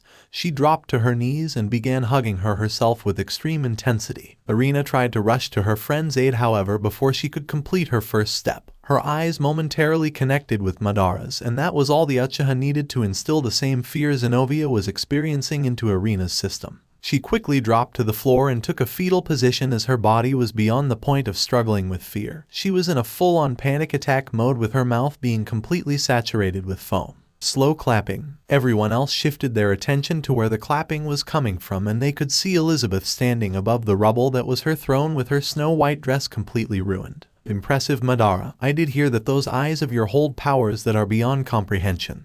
But to see you do this is just incredible," Elizabeth said with her smirk still as strong as ever. "I didn't use my eyes for these two. This was natural fear. What kind of adult goes all out on mere children?" Elizabeth began licking her lips after hearing Madara's words. She has been dying to meet a human with a presence as strong as Madara's. But why? Everyone quickly shifted their attention to Asia as the blonde was posing a question. HMMMMMMM. Elizabeth hummed as she didn't understand Asia's question. Why do you want to fight Big Brother? In the beginning, you were so pleasant and elegant, but now you just seem battle-hungry and crazy. Gentle sigh. To be honest with you, my dear, there are two sides to my personality. I am a queen, so I am indeed kind and merciful, but damn it, that can really be boring. Sometimes I just want to be wild and fight to my heart's content. And for some strange reason, this man in front of me brings out the crazy girl inside of me. Elizabeth stated, with her now shifting her attention to Madara. Soon after having their second round of the staring, Elizabeth made her way to Zenobia and placed her soft, pale hand. Zenobia dear, it's alright. Please look at me, my dear. I will not hurt you. Zenobia hesitantly followed her queen's request and lifted her head to see the soft and warm eyes of Elizabeth looking back at her. She found a slight bit of comfort in being in Elizabeth's presence, and it was enough to slightly stop her shaking. Please, child, could you lend me Durandal? I wish to test its full capabilities against Mr. Madara Uchiha here. Zenobia slowly nodded her head and extended her left arm to create a magic circle that slowly ejected a uniquely shaped blue blade that was completely covered in thick chains. Elizabeth took hold of the blade's handle and viciously pulled it out of the dimension void, completely serving all the chains that had a hold on the sword. The blade was emitting a bright golden aura around it, and it was causing Asuka to feel extremely nervous. You feel it, don't you? Hold on a minute, Jesus. That's right, child, since you are the host of my soul, I can create a mental link with you and have conversations with you at any time. Oh wow, I thought I had to be in my mindscape for us to communicate, but I guess this trick can come in handy. Asuka said. Never mind that, child, let's get back on topic. That blade Elizabeth is holding, it's giving you a strange feeling, isn't it? Yes, it is. It's strange. It feels like the sword is a relative, but it also feels like an enemy. Almost like a rival. That's because it is. The sword Elizabeth is holding is known as Durandal. It's one of the 4 main holy swords in existence, and when it is wielded by someone of great skill and power, the sword will be able to reach the heights of the full Excalibur, mine as well as your sword. Jesus stated. So there are more of these holy swords? Asuka questioned. Yes, although there are 4 main holy swords, there is a total of 7 that I can remember. They are Excalibur, Durandal, Ascalon, Caliburn, Aim no Murakumo no Tsurugi, Tatsuka no Tsurugi, Hodekler, and Galatine, not all of which were created by my father. I guess there is a lot for me to learn. Yes, you and the Red Dragon Emperor need to catch up a lot on what's happening in the supernatural world as well as understand its past. Jesus concluded. Elizabeth once again made her way to Madara, but as soon as she was a few feet away from him, she realized that there was a small problem. It would seem that we don't have a playground to go all out on. Madara also realized this dilemma. A throne room wasn't the most spacious of arenas, however the Uchiha didn't care of the space, all he cared about was the battle. Oh, actually, I think I have the perfect place for us to do battle in, Elizabeth stated. She then snapped her fingers and she and everyone else was soon teleported to a certain location. Madara currently finds himself in the streets of an abandoned city district, completely surrounded by deserted vehicles, uninhabited buildings, and skyscrapers. Madara's group meanwhile were transported to the summit of one of the many skyscrapers in the city district. They took a moment to look below them and could see Madara all by his lonesome, patiently waiting for his opponent. Gong gong. Everyone shifted their attention to where the noise was coming from, and when they did, they soon concluded that the noise was coming from Big Ben. However, they did notice there was a strange figure standing on Big Ben's peak. Madara narrowed his eyes, and when he did so, he could see that the strange figure was, in fact, Queen Elizabeth. However, she wasn't wearing her royal gown anymore. This time she was dressed in a skin-tight short-sleeved battle suit similar to the one Zenobia and Irina were currently wearing.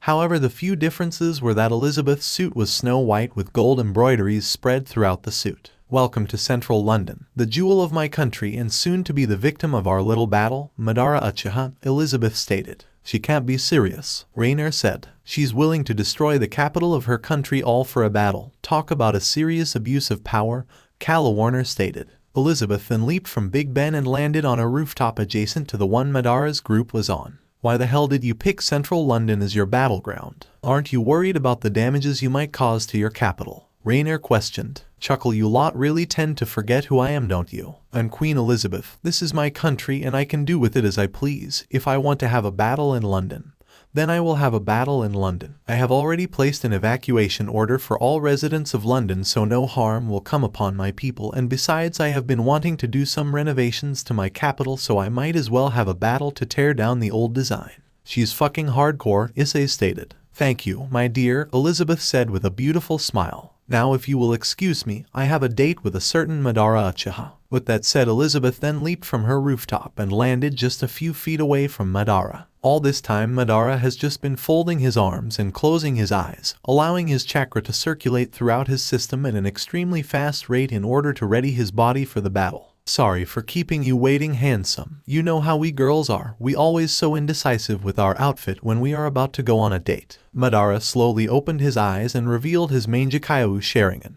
He wore a completely calm and focused expression on his face as when he slapped Elizabeth across the face. He could tell that she was holding back an extreme amount of power.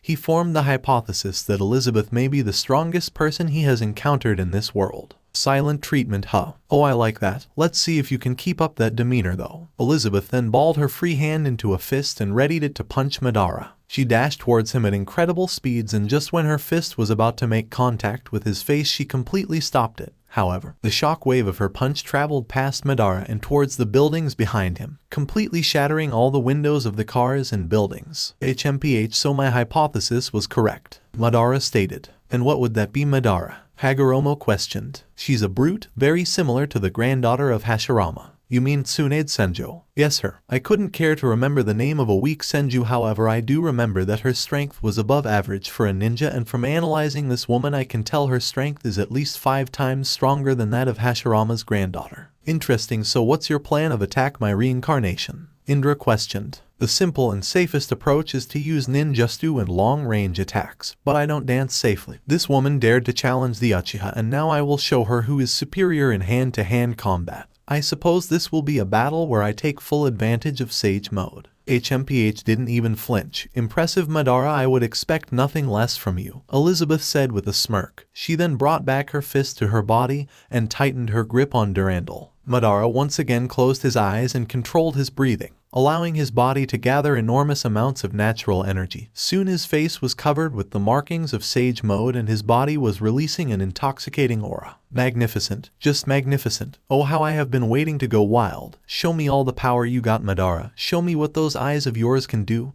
Those infamous red eyes that have brought fear to Riser Phoenix. Madara now opened his eyes and his own powerful shockwave emitted from his body and traveled past Elizabeth, completely destroying all the windows of the cars and buildings that were behind her. Come now, let's do this, Madara, Elizabeth said with her now readying the same hand for punch that will actually make contact with the Uchiha. Madara just unfolded his arms and readied his right hand for a punch as well. The two soon launched their fists, and when they collided with one another it caused one catastrophic shockwave that caused all the other surrounding buildings in London to lose their windows and caused an obscene amount of cars to take flight and land on various buildings, streets, and construction in the city. Watch out. Asuka acted fast and channeled her power to her arms, getting ready to stop an ambulance that was heading their way. She caught the ambulance before it could crush her and her companions, completely stunning the group as well as herself. Nice job, big sis. You saved us, Asia stated in complete awe. Huh, I didn't I? Asuka said, still completely shocked that she was able to stop a falling ambulance.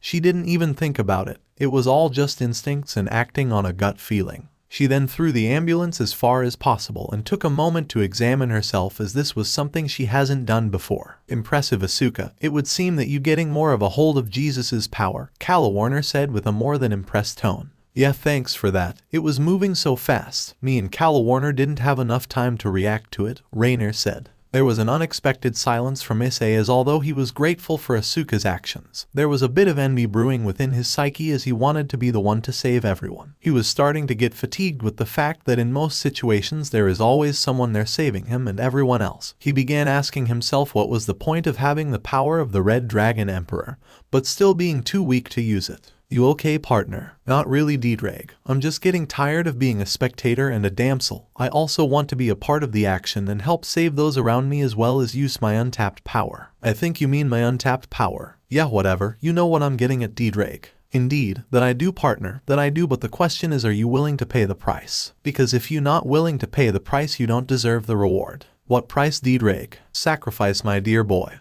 Are you willing to stop wasting your time on video games and manga and start putting more time in your training and improving yourself? Damn, really? Does it have to be that extreme? Alright then, do me this favor, partner. Just walk to the edge of the rooftop and look down at Madara. Issei did as he was told and looked down to see Madara, and when he done so, he could see his master dodging and maneuvering around Elizabeth's attacks with beyond godlike precision and grace. It was almost too good to be true. Tell me, what do you see, partner? I see Sensei doing his thing and being a complete badass. But tell me, partner, how do you think Madara became as you describe a complete badass? I guess through hard work and dedication. Not only that, but from what I have seen, Madara seemed to sacrifice a lot of things in order to become the man he is today. From watching and analyzing the man, I can see he understands the value of time and wishes not to waste his time on things that have no meaning. He is completely focused on his goal and on improving himself in order to achieve it. And I have noticed something as well. And what's that, D-Drake? You wish to be like him, don't you? Deep sigh, you right about that. I mean, like, Sensei is so cool and badass. The man has no fear and always seems to enter every situation with a plan in mind. Nothing intimidates him and he always just remains calm under pressure. Add to that the fact that he has such charisma that he was able to obtain followers with ease and has such a smoking hot babe like Dracula on his side. It kinda makes me want to have a bit of Sensei's magic. Then you know what you must do, partner. You cannot completely be like Madara. I believe no one can. However, what you can do is learn from him and do all that you can to improve yourself to be the best that you can be. Tell me, partner, what is your motivation? I want to be the Harem King ... Fuck man, I want that so bad. I dream about it most nights. I want to have beyond sexy woman hungry and desiring me. Roaring laughter, you might be the most interesting host I have ever had. But let's do it, partner. It's time for you to live your dream and no longer be the damsel in distress. Fuck yeah. Let's fucking do this. I'm tired of feeling like shit and just dreaming about my fantasy life. Give me your power, D-Drake. Show me the power of the Red Dragon Emperor. Boost, boost, boost, boost, boost, boost, boost, boost, boost, boost, boost, boost, boost. Everyone that was on the rooftop shifted their attention to Issei, and they saw him with his sacred gear activated, completely surrounded by an emerald green aura. Baby, are you alright? Rainier questioned with a heart full of concern. However, her concern only skyrocketed when she saw Issei looking at her. His eyes completely changed color. They were now glowing bright green, being completely fueled by the Welsh dragon. She shifted her attention to his arm and could see that his sacred gear was evolving, going from its first state to a now more menacing gauntlet, with it now consisting of longer claws and the end going as far as his elbow. Don't worry, Rainier. I have never felt better, Issei said with a smirk. He then shifted his attention back to the battle, ready to observe as well as learn all he can from Madara. Elizabeth swung Durandal with an impressive amount of intensity that the sword released a crescent moon-shaped like force that was heading towards Madara at neck-breaking speeds. Madara swiftly shifted to the side, narrowly dodging her attack as the force only trimmed the tips of the Uchiha's hair. Elizabeth's attack continued on its course, and when it reached the building that was behind Madara, it instantly sliced the entire structure in half. Slight panting, impressive ... You are one of the few individuals that were able to maneuver past Durandal's infinity slice. HMPH makes me wonder if you are actually mortal, Madara. The answer is simple, fool. I am a human with powers that are beyond the comprehension of gods. I do not need such pathetic methods like changing myself into a devil in order to boost my abilities. I would rather die than to have myself surrender my humanity and submit to being that is far beneath me, all with the hopes of obtaining immortality and added power, Madara stated with his hair covering one of his eyes. You truly are an interesting character, Madara. Most humans would kill to have the chance to become immortal and have powers beyond their wildest imaginations. But for some reason you're different. Why is that? Madara broke into a small laughter as he truly pitied the queen's level of understanding.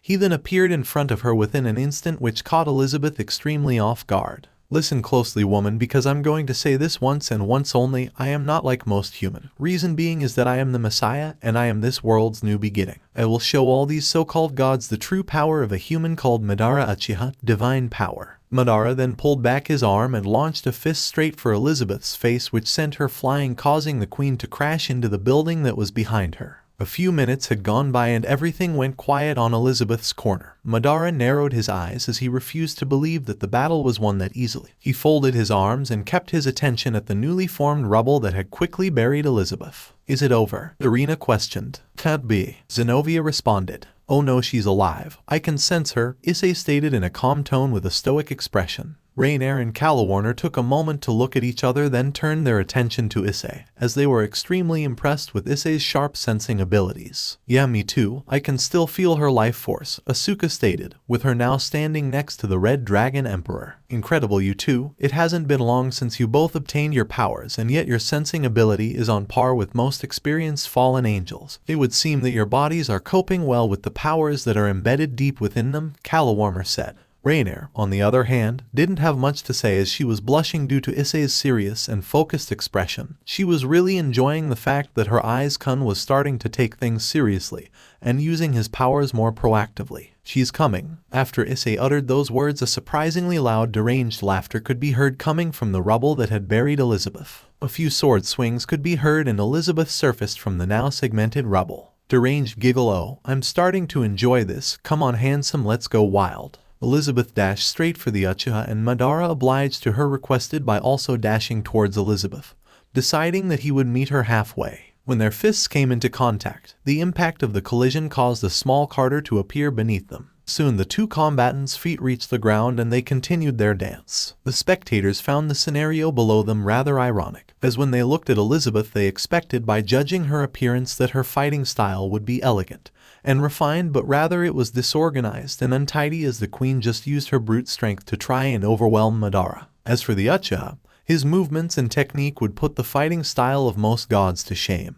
His precision and accuracy were the perfect counter to Elizabeth's haphazard style of fighting. The group soon concluded that Madara was the far better martial artist due to the fact that he was able to land more hits. However, Elizabeth's strength was her trump card, as although she was taking hits, her body had obscene amounts of endurance. The woman was a tank in human form. Looks like it's a battle of skill versus talent, Issei said. What do you mean by that, Issei? Asia questioned. Look, don't get me wrong, Sensei is probably the most talented person I have ever seen.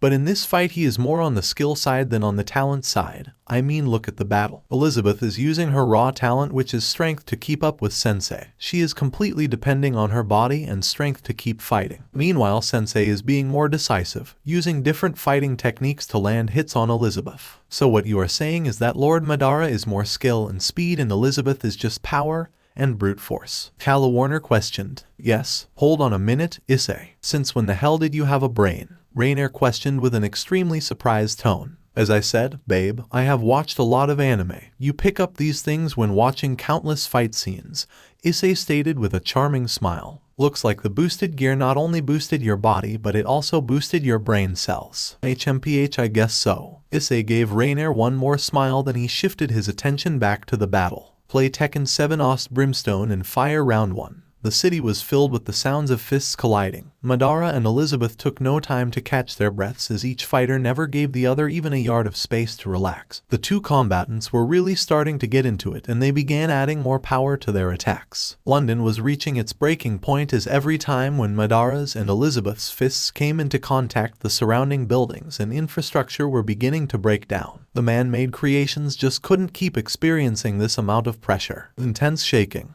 Damn it, if those two keep going England will no longer have a capital city, Rainier stated as she and the others were finding it hard to keep their balance against the constant shaking. Deranged laughter. That's right, come on Madara, let's go. The streets were developing massive cracks and at this point, all the car alarms were singing their tunes. The water levels began to rise and a huge flood was completely imminent. Loud cracking. The group turned their attention to where the noise was coming from and when they did so they were all consumed with shock as they saw that the London Eye was completely off its hinges and it was rolling straight towards Madara and Elizabeth. Loud cracking. Once again they shifted their attention and they could see that Big Ben was close to collapsing. If this battle continued, both the structures would eventually land on the two fighters. Madara and Elizabeth's feet were now completely submerged in water as the flood was increasing at an alarming rate. However, the two combatants didn't care, they just continued their fight, still not taking the time to catch their breath. This is bad. This is really bad. We need to move, otherwise we will be in trouble, Calawarner said as she released her wings and took hold of Irina. Rainier followed suit by releasing her wings and grabbing hold of Zenobia. Asuka released her wings and grabbed Asia, however before she took off she extended her other hand towards Issei. Come on Issei, take my hand. We need to get out of here. The whole city is coming down. Go on without me. Have you lost your damn mind, Issei? Stop trying to act cool and grab hold of Asuka's hand. Rainer demanded. Issei turned his face to look at her and he gave her an extremely serious facial expression. No one is trying to act cool here. I'm not leaving without sensei. I said I will follow him through hell and back, and that's what I intend to do. Now you listen to me. Go on without me, I will catch up with you, Issei said with his eyes glowing bright green and the image of the red dragon appearing behind him. Once everyone saw how serious he was, they decided to follow his instructions, as they have never seen Issei this determined before. You better make your way back to me, Issei, Rainer said. She then flew away with Asuka and Kala Warner following suit. Play Tekken 7 Ost Brimstone and Fire final round. Big Ben just couldn't take it anymore and its base completely collapsed under the pressure. The large tower was now falling towards Madara and Elizabeth. Madara saw he had to do something, as he could see Big Ben and the London Eye were close to falling on top of them. Eyes on me, handsome. Don't tell me you afraid of a few buildings. Elizabeth then readied her fists for another punch, however, before it could reach Madara's face, the Uchiha grabbed hold of her fists and quickly kneed Elizabeth in the abdomen, causing the queen to spew out jugs of blood. Madara then took hold of her neck and thrusted her into the air. Madara's window of escape was running out, as the two structures were now just a few meters away. Come on, sensei, what else do you have up your sleeve? Don't die on me like this, there is still much I need to learn from you. The structures began their descent towards the Uchiha. It was only a matter of time before he was to be flattened. Big brother NOOO. Asia screamed in horror as she saw that the buildings were only a few inches away from crushing her beloved elder brother. SUSANOOO. Literally, a second after those words were uttered, Big Ben and the London Eye took to the skies, moving at speeds that were on par with a rocket. Everyone was beyond the level of shocked, as they never expected to see the two structures to all of a sudden start flying like their bullets. However, when they looked at Madara and saw what he was surrounded in, well, let's just say there were no words to express what they were feeling. Madara moved his hand and the blue creature he was in swag its dual swords, cutting all the surroundings in half, and the shock wave of the swings proceeded to cut the rest of the buildings that were in London. Issei subconsciously released his dragon wings and quickly took to the skies in order to avoid getting injured. Elizabeth was now making her descent back to the surface, and Madara ordered the Susanoo to ready its swords, as he has the full intention of splitting this woman in half. However, Elizabeth saw this, and while she was falling she tightened her grip on Durandal, and just when the Susanoo's blade was a few inches away, Elizabeth swung her own blade, completely slicing the Susanoo's blade in half. Madara was slightly impressed with the ability of that sword, however he decided he had enough, and moved his hand once more, ordering the Susanoo to punch Elizabeth. The summoning successfully carried out its master's command, as Susanoo's fist made contact with the queen's body, making Elizabeth fly in the direction of the punch, crashing through a large amount of rubble and debris. End song. Madara released Susanoo and decided to make his way towards Elizabeth. He channeled some chakra to his feet, which allowed him to walk on the water that has now completely flooded the streets of London. As the Uchiha was edging ever closer to the queen, a bright yellow light appeared in the sky.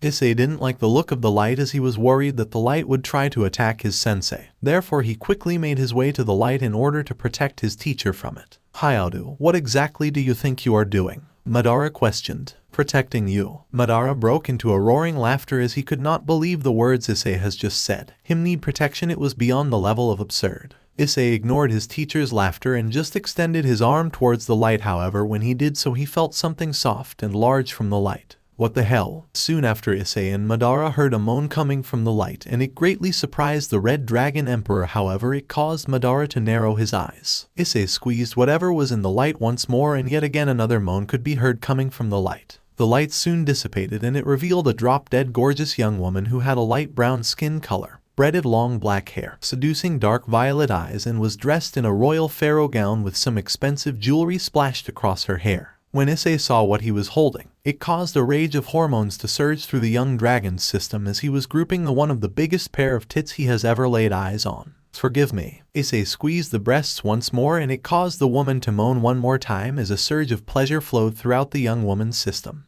Like what you holding, huh? The woman questioned with a smirk on her face. Issei could only nod in agreement, as he couldn't believe that the woman in front of him hasn't yet punched him in the face. Well, they are yours now, husband, she said, with her now bringing Issei's face close to hers and giving him one deep passionate kiss. Madara still kept his eyes narrowed, while Issei was just beyond shocked as to what was happening to him. He quickly pulled back and looked at the woman in the face with a "what the fuck is going on" expression. What the fuck do you mean by they're mine, and also since when am I your husband? Issei questioned, completely confused. I will explain later, husband. For now, I need to tend to my friend before the man in behind us kills her. the woman said with her and Issei shifting their attention to Madara. So you know of my intentions, huh? Madara questioned with him folding his arms and covering one of his eyes with his hair. Of course I do. Anyone who knows about battle can see that you are about to finish the job. Well then step aside, so I may be able to serve the final blow. Sorry Madara Uchiha, that's a no can do. Cleo is that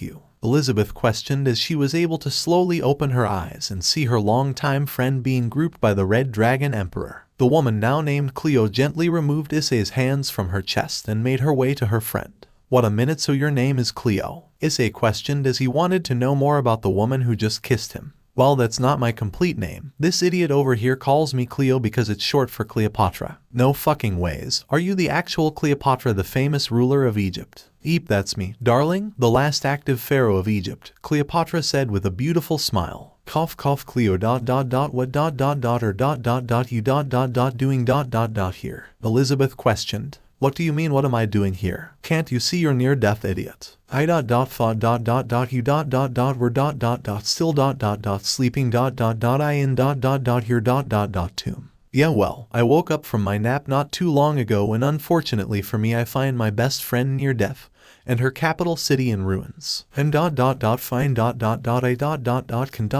handle this just give me durandal and will be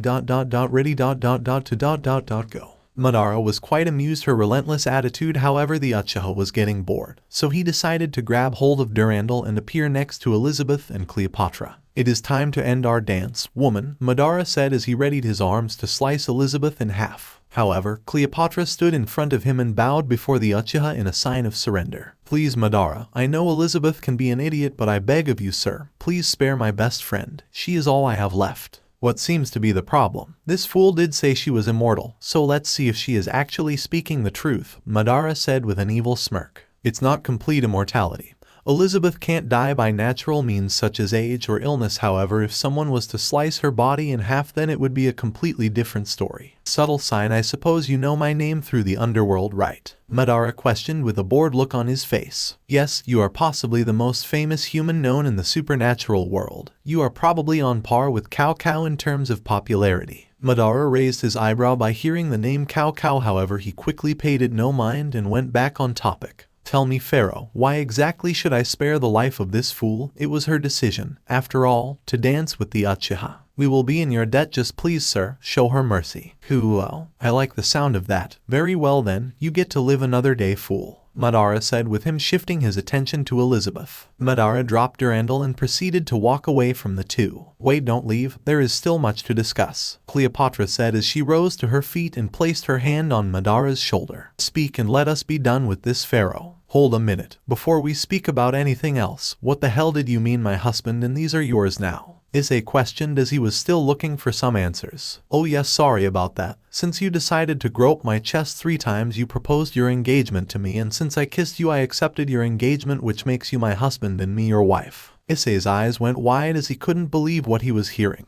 He just couldn't understand how he is all of a sudden married. That's not possible. I mean, we didn't even have a wedding or have any rings, Issei stated. HMPH, those things are trivial, husband. Take a look at your right arm. You will be able to see the mark of our union. Issei did as he was suggested and lifted up his sleeves, and to his surprise, he saw a tattoo of a pharaoh on his arm indicating that Cleopatra was indeed speaking the truth. Oh god, Rainier and Calawarner are gonna kill me. Enough with this useless chatter. Speak woman, I am a man on a schedule, Madara said as his patience was running thin. Big brother, you're all right. Madara looked above him and could see Asia heading his way as the nun forced Asuka to take to her elder brother. Once she was in close range, Asia forced Asuka to let go of her so she can be even closer to the Uchiha. Madara knew that he would have to catch her, otherwise Asia would drown in the flood, as the water levels just kept on increasing. Madara extended his arm and got hold of Asia. Once she was able to get a strong grip on Madara, she wrapped her arms around his neck and locked her legs around his waist, giving him the tightest hug he has ever experienced. Don't ever put yourself in a situation like that ever again, okay? Asia said with tears forming in her eyes. I don't dance safely. You should know this by now, child, Madara said.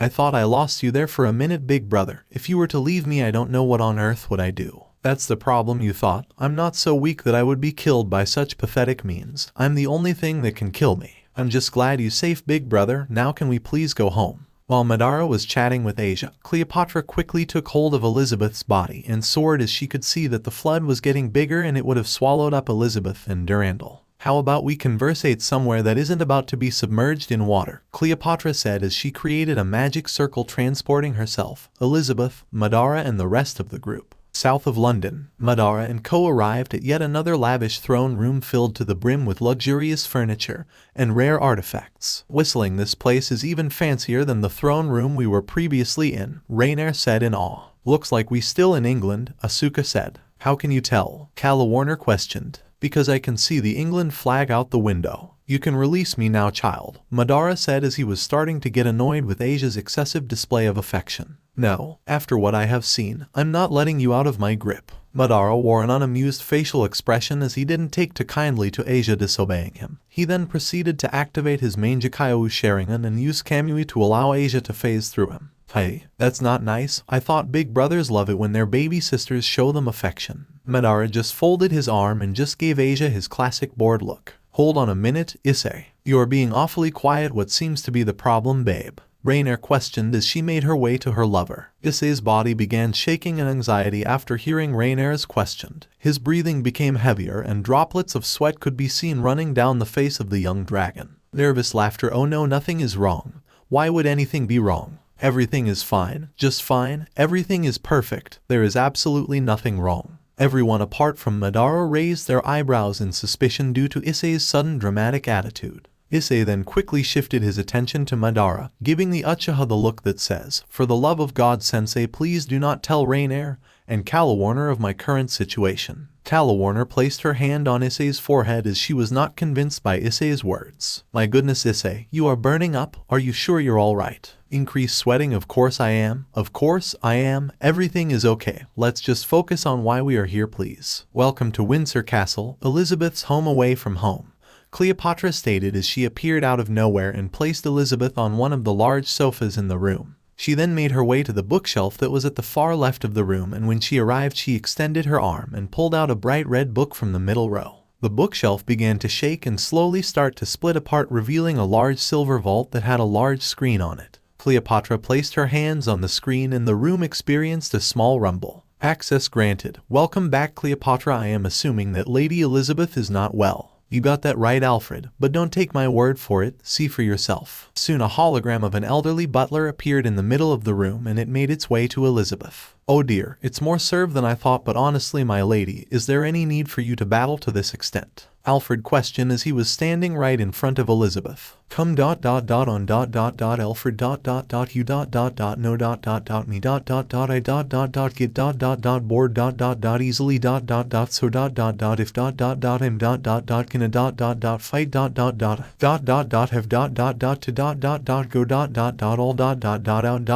Elizabeth said with a weak smile. Sigh. Yes, I know. Ever since you were a young child, you were always battle hungry, always looking for someone to have a brawl with. May I ask, my lady, who exactly did you have a battle with? Elizabeth struggled to raise her arm, but eventually she gathered the strength to do so, and once it was raised she extended her index finger, pointing at the man that was behind Alfred. Alfred turned around and saw Madara standing behind him with a group of teenagers. So I take it you are the reason for my lady's condition. Madara just continued looking at the hologram with a bored expression, deciding not to respond. Well, I would like to personally thank you, sir, for playing with Elizabeth. I can see by her smile that she had a jolly good time. Madara just raised his eyebrow as he wasn't expecting this response from the hologram. Cough come on Alfred am not little girl anymore. You will always be a little girl to me, Elizabeth. You are practically the impulsive daughter I never had. Arg what ever. And where was your playground this time, my lady? London, Cleopatra interjected as she exited from a room that was filled with various weapons, books, scrolls, potions, clothing, battle equipment, and advanced technology items. So London has fallen. You know your mother would have not appreciated you using her favorite city as a playground, Elizabeth, Alfred said as he gave Elizabeth a disappointed look. Mother has been gone for a long time. I rule England now and I can do as I please, and besides I hated London's old design. Deep sigh. Still as stubborn as ever, I see. Where on earth did I go wrong with you, Elizabeth? You did all you could, Alfred. You know Elizabeth has two sides to her. When she is fighting, all reason goes out the window and all she wants to do is fill her desire for battle, Cleopatra said as she was now next to Alfred and in front of Elizabeth. Oh spare me you two just hand me the phenex tear.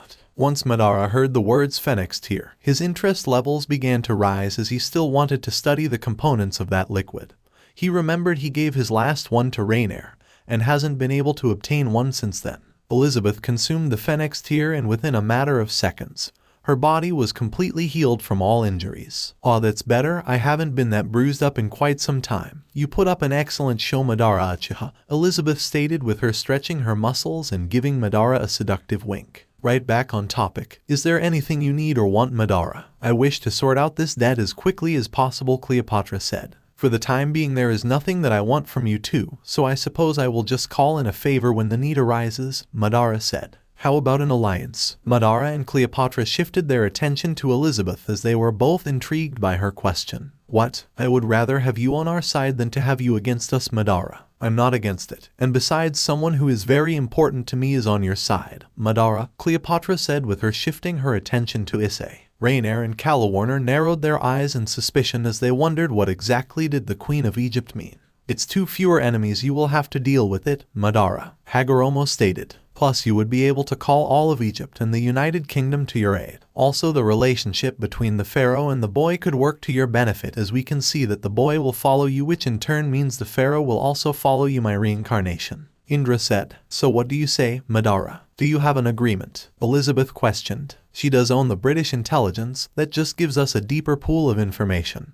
But it's your call, my reincarnation." "Very well then, I suppose having an alliance could work to my benefit," Madara said. "Excellent, this calls for a celeb." Elizabeth didn't finish her sentence as she saw that Alfred was receiving an incoming transmission. "Good evening, Your Majesty, it's Agent 48 from the British intelligence. I am sending this transmission to inform you that, after the recent capture of Cockabeel, the three Christian races have agreed to hold a meeting in order to establish peace. It hasn't even been a day yet and they already having conversations about peace," Elizabeth said with her now wearing a serious expression. "Yes, Your Majesty. They concluded that if Cockabeel was successful in carrying out his actions, then it would start another war. It would seem that the three races have had enough of the fighting and just wish to establish peace. We have also found out that a special guest will be invited to the summit, and that special guest is you, Madara Uchiha." "Who? And when is this so-called peace summit taking place?" Madara questioned. "A date has not yet been finalized, however do expect a representative from one of the races to approach you with a formal invitation."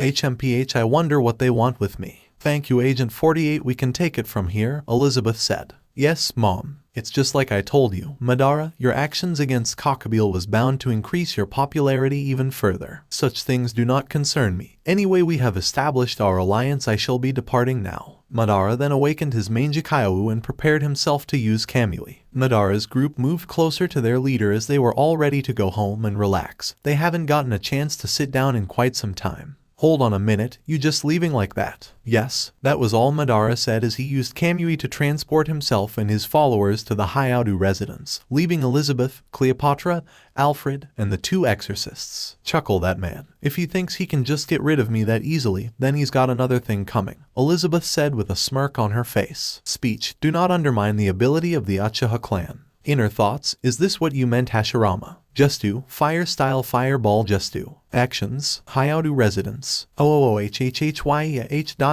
This feels so odd. These were the words coming from a physically exhausted Rainier who just decided to flop on top of the sofa, not caring to leave any space for her companions. Calawarner sat down on the sofa opposite to Rainier and took off her footwear, intending to relieve her feet from the pain they were enduring. My feet were killing me. Wow, you two must be really exhausted, hey? Asuka said in a sarcastic voice while rolling her eyes. "Please don't start with us, girl. We have had a long day. First of all, we had to deal with 3 unknown masked men. Then we had to nurse the 2 exorcists from their injuries, plus help them find the Excalibur pieces in the freezing cold. Rain, may I add, thanks for that by the way, my lord. We didn't even have a chance to sit down, as after that we had to watch Lord Madara completely decimate Cockabeel, then get unexpectedly teleported to England of all places and meet a bipolar battle maniac of a queen who also got decimated by Lord Madara. Then we had to take flight carrying those two exorcists, saving them from the whole of freaking London. Again, thanks for that, my lord. Then we meet up with Cleopatra and form an unexpected alliance while still not having the opportunity to sit down. So excuse us, princess, for being a bit tired. Did I mention the fact that we didn't have a chance to sit down? Calawarner ranted in an extremely annoyed tone. All right, I get it, you acting as if I wasn't there for half of the journey. Asuka said. Well, you kind of weren't, Rainier said with a muffled voice as she kept her face buried a pillow. Deep sigh, I meant the other half, Rainier. What time is it anyway? Calawarner questioned, wanting to change the subject. It's 4:15 in the morning, Asia answered with her making her way to the open space next to Calawarner. Good God, we got school in the next 3 hours, Calawarner stated with a depressed expression. Oh shit, what is it? Calawarner questioned in a slightly concerned tone, as she could see this was something serious due to the fact that Rainier lifted her face from the pillow at incomprehensible speeds. We forgot to do Mr. Sato's science project. After Calawarner and Issei heard Rainier's words, their eyes widened with shock and panic as they completely forgot about their group assignment. We're fucked, Calawarner stated. Master, please allow us to use our magic for this assignment. We really don't have time to prepare, Rainier pleaded as she turned her body and looked at Madara with puppy dog eyes. Do as you will, I care very little for such things, Madara said. Just when the Uchiha was about to make his way to the single-seat sofa, his right arm was quickly gripped from behind by Issei. Sensei, I just want to thank you for not saying anything and teleporting us out of there before anything could be revealed. You really saved my life back there. I don't know how exactly I was gonna cope with Calawarner and Rainier knowing that I am engaged to Cleopatra, Issei whispered, not wanting the others to hear his conversation with his teacher. HPHM. That was all Issei heard as Madara removed the boy's hand and made his way to the single-seat sofa. What were you guys just talking about? Rainier questioned as she got suspicious by Issei's sudden secrecy. Ask the boy, not me, Madara said while making himself comfortable on the sofa. Oh no, it's nothing hectic, just me and Sensei discussing some training regimens, Issei said with a nervous smile and a sweat drop running down his face. Then why did you have to whisper in Lord Madara's ear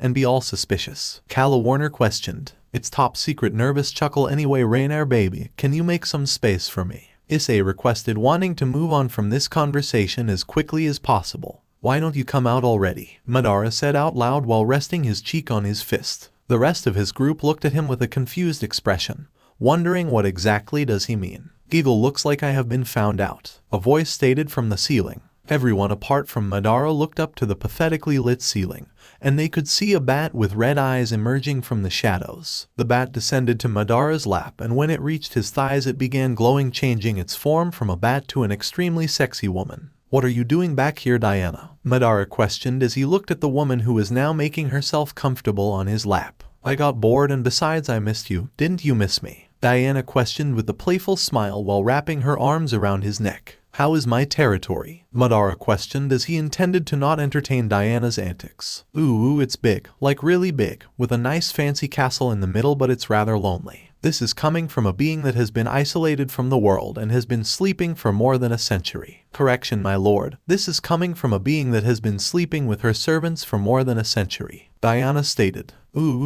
Sorry to interrupt your little reunion, master, but who the hell is this woman sitting on top of you? Rainier questioned with heavy concern because she could sense the obscene amount of magic the woman possessed. Diana turned her attention to the fallen angel and noticed that there are 2 new recruits that she hasn't met before, and it caused her to break out a cheeky smile. Oh, goody, time for an introduction. Clears throat. I go by many names, my dear. The Bird of Death, the Lord of the Undead, the Evil Eye, but most famously I am known by the name Count Dracula, the Lord of the Vampires, Diana said with her aura spiking up, her eyes glowing bright red and with her revealing her sharp fangs. Madara narrowed his eyes as he found Diana's sudden behavior rather odd. What's wrong with you, Diana? You never behaved like this the first day I met you, Madara stated. Like I said, I'm bored. It's not an enjoyable feeling to be alone, so now that I have some social interactions, it's causing my personality to be all bubbly. Hold on just a minute. Are you telling me that you're actually the Count Dracula, the most powerful and most infamous vampire to ever exist? Rainier questioned in a state that is beyond the level of shocked. Yep, that's me, Diana replied with a coy smile. Rainier and Calawarner's eyes went wide as they were staggered to be in the presence of the most powerful vampire to have ever lived. I thought you were just a myth and a male, Calawarner said.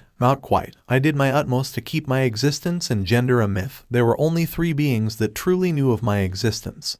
Jesus, his father, God of the Bible, and Off-Eyes. Diana explained. Good to see you again, Diana, Asuka said with her voice tone changing and her eyes glowing bright silver. Asuka, no ...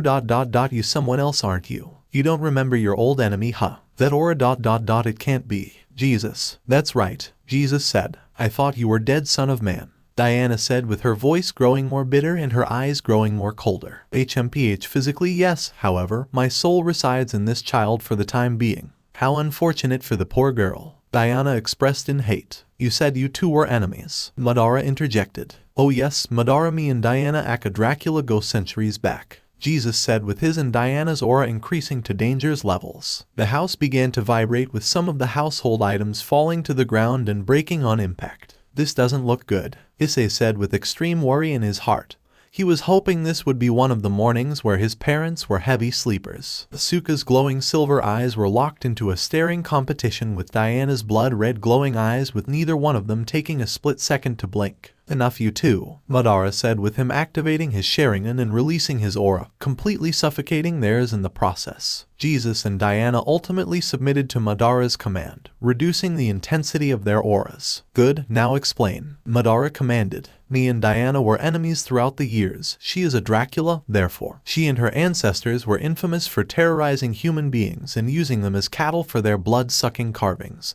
The angels and the vampires were always embroiled in war, Jesus explained with extreme hatred. You killed my mother, you bastard, Diana accused with a hateful look and a tear running down her face. Incorrect, bloodsucker. I was never involved with the death of Martha Dracula. Your father Vlad Dracula fed you lies in order for you to despise me and my race. Her death was down to Lucifer and your father, Jesus explained. You lie, Diana shouted in anger. She couldn't keep her emotions in her check and the tears began streaming down her face. Your mother never wanted you to live the life of a Dracula. Therefore she pleaded to your father to stop the fighting with the angels, but Vlad refused as he was influenced and manipulated by Lucifer, who pushed Vlad to pursue his desires of using the human race as the vampire's drinking fountain. With your birth around the corner, your mother devised a plan to hand you over to God to save you from the life of a Dracula. However, Lucifer and Vlad intercepted her before she could reach us and detained her. It's a lie. Everything you saying is a lie, you just lying. With your mother detained, Vlad and Lucifer brought her back in order for her to give birth to you, as they both realized that you would be a valuable asset for them to have. Your mother lost all hope, however your life is what gave her strength. You were the light of her world and she did her absolute best to influence you to not take the life of a Dracula. Why do you think you were named Diana? Why do you think your mother wanted you to be nurturing and your father wanted you to be ruthless? Your entire life has been a tug of war for your parents. Diana began to breathe heavy and her vision started to blur as memories of her parents arguing began flashing through her mind. Jesus' words seemed to hold some weight to them, as Diana did remember how her mother pushed her to be kind and gentle and how her father pushed her to be heartless and merciless, and how her father was always disappointed that she wasn't a male, and how he always pushed her to act more masculine. As the years went by, your father could see that he was losing the war of influence. Therefore he devised a plan to ultimately get you on his side and paint me and the angels as your true enemy. Vlad and Lucifer murdered your mother and pointed the finger at me, making you hate me and pushing you to embrace the life of a Dracula. Your father needed something to spike your unmatched potential.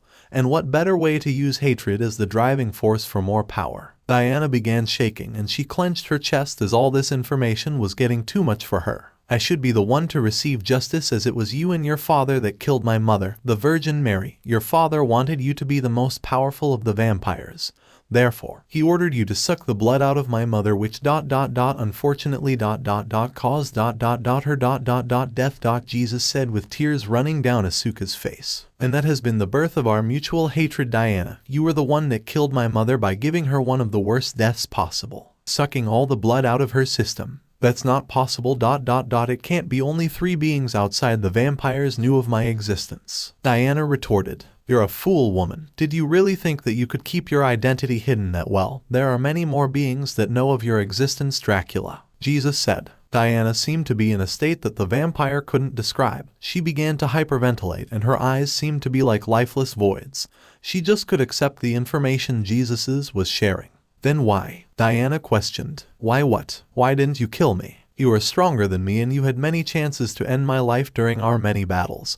But you didn't, so tell me, son of man, why didn't you kill me? Heavy sigh. Because my father made me realize who the true enemy was. Although you were the one that killed my mother, you weren't the one that pointed the gun. You were just being used and misguided. My true enemies is Lucifer and your father. That's why I never went all out against you, Jesus explained. That's why. I remember ... You always had that sad look on your face when we would battle. I knew you were holding back. That's right, Diana. Killing someone who was just being manipulated is not justice, and it doesn't solve the root of the problem. Therefore I always left you defeated and injured but never killed. Jesus stated. How could this happen? Sob ... My own father used me as his weapon against the angels. Sob ... My mother ... Oh mama ... We have been forsaken. Diana was inconsolable. She was just flooded with an ocean of different emotions. Pain, grief, anger, bitterness, hatred, anguish, misery, depression, betrayal, agony, sadness. These emotions became her new best friends as they clung onto her heart with extreme vigor. She broke down into Madara's chest, clinging onto the Uchiha's shirt for dear life as she saw the Uchiha as her only source of comfort in her moment of agony. Madara looked down to see Diana's face, and when he saw it, it reminded him of the image of his mother crying in the same fashion due to the deaths of Madara's younger brothers during the war. Everyone else in the room felt immense heartbreak as they have never seen a woman break down in the manner in which Diana is doing now. Her story was truly a tragic one and it brought tears to the faces of the women that were present in the room. Madara grabbed Diana's face and raised it to the point where her eyes met with his. He looked her dead in the eye and used his Sharingan to force the vampire lord into a deep sleep. Diana's weeping began to subside as the vampire's eyes became heavier, and she could feel that her body was beginning to shut down. Lord, Madara. Sleep, Diana. You are in a weak state right now. When you awaken, you will be able to deal with your situation in a much calmer state. Diana followed Madara's instruction, allowing the Uchiha's power to place her into a deep sleep. It would seem there is a lot to your story, Christ, Madara said while still looking down at Diana's sleeping face. Yes, just like you, Madara. HMPH. I suppose so. Tell me something, Christ. Diana mentioned that one of the entities that knew of her existence was being called Off-Eyes. I do remember Diana telling me that one day she challenged this Off-Eyes and nearly died after her battle, and I do remember you saying that she was the 7th most powerful being in existence. So tell me, who is this Off-Eyes? Remember, the top 10 list was in that order when I was still alive. I have been dead for centuries, so the list may have changed over the years. Some beings probably grew more powerful, while others probably grew weaker. Yes, I understand that. Just explain, who is this Off-Eyes? Madara requested. To put it simply, she is the most powerful woman in existence. Well, until she changes her form into something else. Off-Eyes, also known as the Ouroboros dragon or the infinite dragon god. Her powers are beyond the level of absurd. Is that so? She sounds interesting. Chuckle, interesting. Madara, you have no idea how powerful that dragon is. If I was to make an educated guess, at this moment of time she is possibly the 2nd most powerful being in existence. As I know, Bahamut is sealed. My father and Lucifer are dead. I have been dead for centuries, and I do remember my father saying that if he was to die he would place 1,000 different seals on Trihexa to make sure the beast doesn't rain havoc while he is gone. That makes things even more interesting, Madara said with his lips forming a subtle smirk. I don't like that look in your eyes, master. Please heed our warnings. Off-Eyes is not someone to be messed with. She has so much power that she can casually blow up a continent if she really wanted to. Rainer said. Listen to me, Madara. Off-Eyes is on a completely different level. I have met her every now and then, and she would always challenge me to a duel, due solely to her being bored, and before I obtained Ultra Instinct Omen, our battles were always close and intense. Ultra Instinct? Madara questioned. Ah yes, I never told you about Ultra Instinct. Well, don't worry about it, I will explain it another time. It's best you listen to Jesus, Madara. Off-Eyes is a well-respected as well as feared entity in the dragon community. Just by someone mentioning her name it would send shivers down the spines of most gods, D-Drag stated as he spoke through the boosted gear. Chuckle, you all truly don't know who I am. Chuckle, I am Madara Uchiha. My name itself has been the cause of a world war. Do not take my words lightly. My name is power. Please don't tell me he's gonna say what I think he is going to say. Warner said as her anxiety levels began to rise. Where can I find this off-eyes, Christ? Madara questioned as he looked at Jesus with his glowing red eyes. Deep sigh. Yep, he just said what I thought he would say. You can't, Jesus simply stated. What do you mean I can't? You don't find off-eyes. She comes to you. No one has ever been able to track down off-eyes. She is the one that comes to you. You will only be able to find her if she wants you to find her, Jesus said with a serious expression. Is that so? Well, then I'm sure my name will draw her towards me. For now, I will just wait for our encounter. What do you plan on doing when you meet her big brother? Asia questioned. Have ourselves a little discussion. Madara replied with an evil smirk as he really wanted to see what this off-eyes is all about. So what's the plan now, sensei? What's your next move? Issei questioned. I shall wait for the invitation from one of the representatives and see what this peace summit is all about. Perhaps I shall meet some new interesting characters. Very well then. Just don't do anything too crazy, Madara. I will be watching you all, Jesus said as his consciousness faded away, allowing Asuka to have full control again. Huh? What just happened? Asuka questioned as she was in a dazed and confused state. It's a long story, Asuka, Rainer said as she rested her head on Issei's shoulder. Wait a minute, isn't something happening at school today? Warner questioned. Oh shit, yeah. Today is when Kyo Academy allows parents or guardians to come to school in order to see their kids work in the classroom,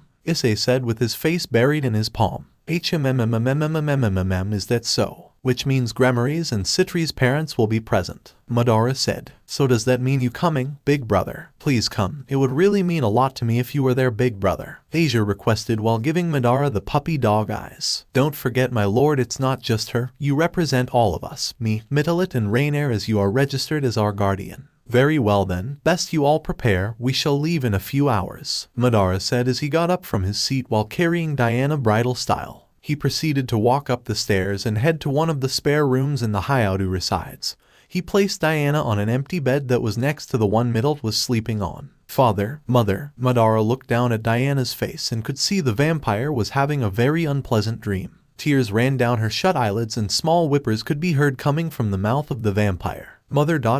please ... don't leave me. Madara just remained silent and continued to analyze the discomfort Diana was experiencing. Please ... father ... mother ... don't fight. Short silence. I ... will ... kill ... you ... I ... will ... avenge ... my ... mother ... with ... you ... blood ... dripping ... from ... my ... teeth ... short silence. Vlad Dracula. Madara broke out a small smirk after hearing Diana's last sentence. All the curse of hatred brings back memories, doesn't it? My reincarnation. That it does, Indra, that it does, Madara replied, still keeping his eyes on Diana's face. The Uchiha then calmly walked away, and when he was at a safe distance he activated his Manjikaiu Sharingan and used Kamui to teleport himself to a specific location. Abandoned factory. Tobai, I have returned. The moment Madara uttered those words, the factory lit up with lights, and when Madara looked to his right he could see some kind of hideous creature chained up and incapacitated. Shortly after, 3 masked figures appeared in front of Madara and bowed before him as a sign of respect. Come now, my reincarnation, let me and father out. It's been quite some time since me and father have been able to stretch our legs. Yes, Madara, that would be greatly appreciated, Hagoromo commented as he too was getting bored of sitting and doing nothing but observing. Madara just brought his right hand to his chest and channeled his chakra. Uchiha art, Uchiha mimicry. 2 large smoke spheres appeared beside Madara. That's better, Indra stated as he walked out of the smoke sphere and stretched his temporary body. Hagoromo just remained beside Madara but kept his attention on the incapacitated beast. It's still breathing, he said as he could see the beast's chest still had some movement to it.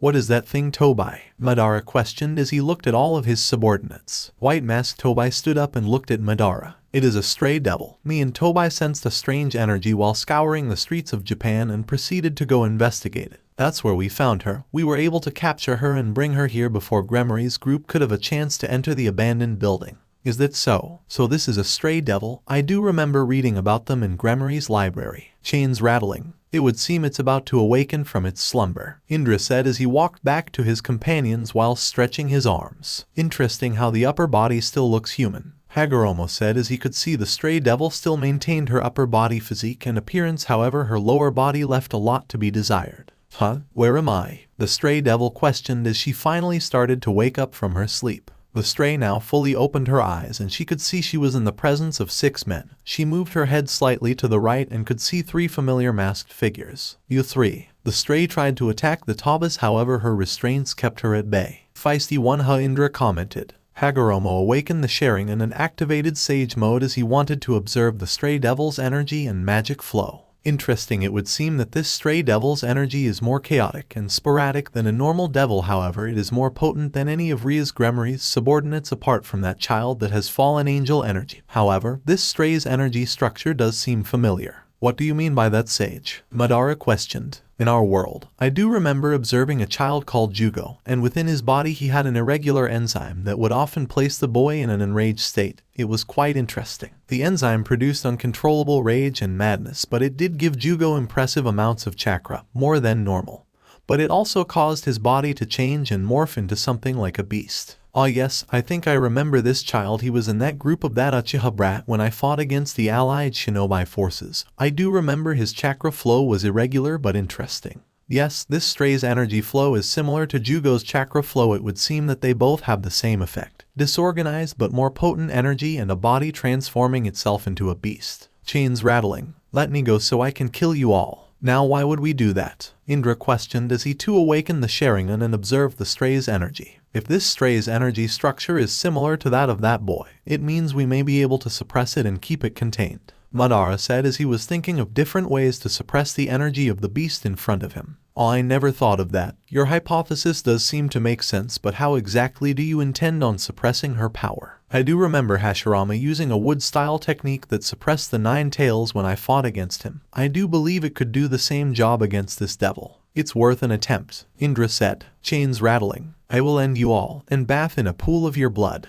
The stray tried her absolute best to break out of her restraints, but her efforts only ended in futile as the chains didn't even budge an inch. Madara awakened his Sharingan and looked at the stray straight in the eyes. Enough of this, you will obey me. The stray stopped moving and her eyes seemed to be like a lifeless void. Her attention was still fixated on Madara's alluring red eyes. Wood-style, 10th Edict on Enlightenment. Madara extended his hand towards the devil and a visible line of chakra was omitted from his palm and it stretched all the way to the lower body of the stray devil. Soon after 10 large wooden pillars with metal spikes sprouted from the surface and surrounded the stray devil, allowing no chance of escape. Madara narrowed his eyes and the wooden pillars jumped into action.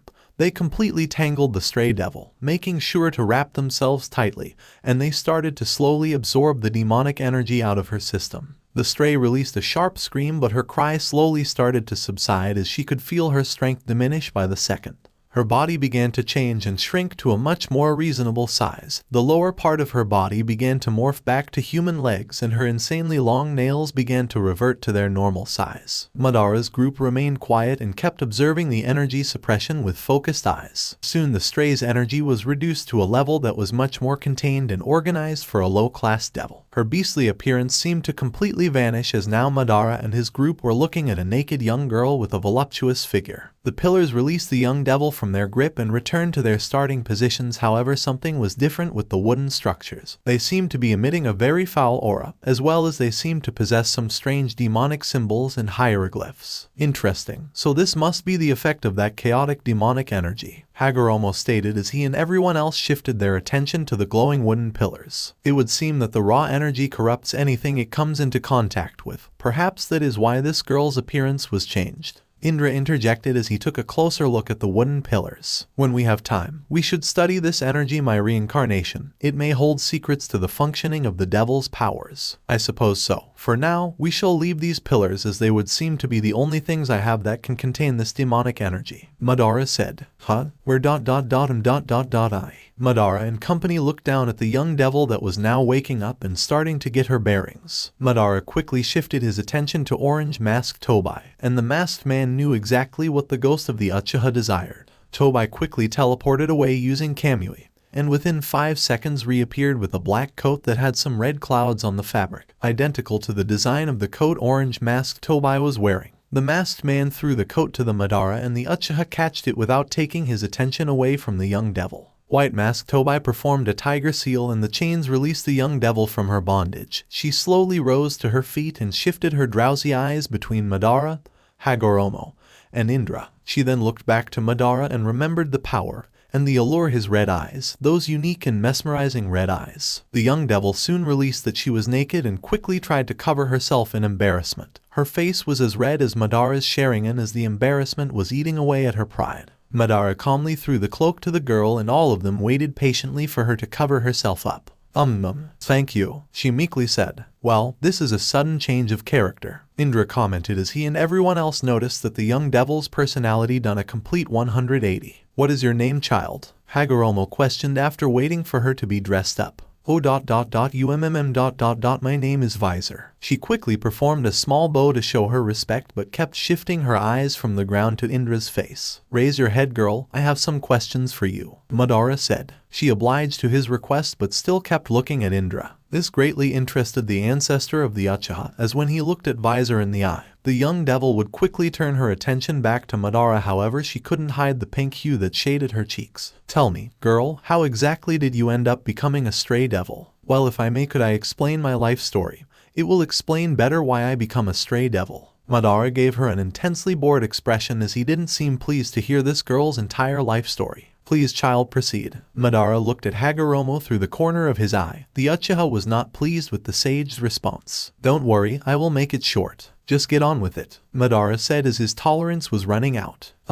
Right, well, to cut a long story short, as I don't want to anger you any further, sir. I was human before. I become a reincarnated devil against my will, and had to serve the most horrible of masters. Is that why you became a stray? Because of your king, as the devils like to say, Indra questioned as he took a step closer to the timid devil. Visor avoided all eye contact with Indra by shifting her attention to the floor. The young devil began playing with her fingers and fidgeting on the spot as she was beyond intimidated to be under the gaze of Indra. My Lucifer is cute, Visor thought to herself as she would now and then take a quick glance at Indra's face. Indra narrowed his eyes in suspicion as he found the girl's sudden body language rather peculiar. What seems to be the problem, girl? You can't answer the question. Visor was quickly brought out of her thoughts by Indra's question, but still did her best to avoid eye with the ancestor of the Uchiha. She kept her eyes firmly fixed on his lower body. Hagoromo couldn't help but crack a smile at seeing the young devil's cluster of body cues. He knew exactly what was going on and what emotion the child was experiencing. Are you oftentimes a mute? You can speak, can't you? Indra questioned. Oh, sorry about that. Yes, I did become a stray because of my king. I chose to run away from him as I couldn't take the cruelty and abuse anymore, but unfortunately, when you run away from your king, it causes you to become a stray. Interesting. So what exactly led up to you transforming into that beast? Hagoromo questioned. Visor angled her body to the side and pointed to the glowing wooden pillars that were behind her. What? The demonic energy? Madara questioned. Yes, it's quite strange. It feels much more different than my normal devil energy. It's much more vicious and vile.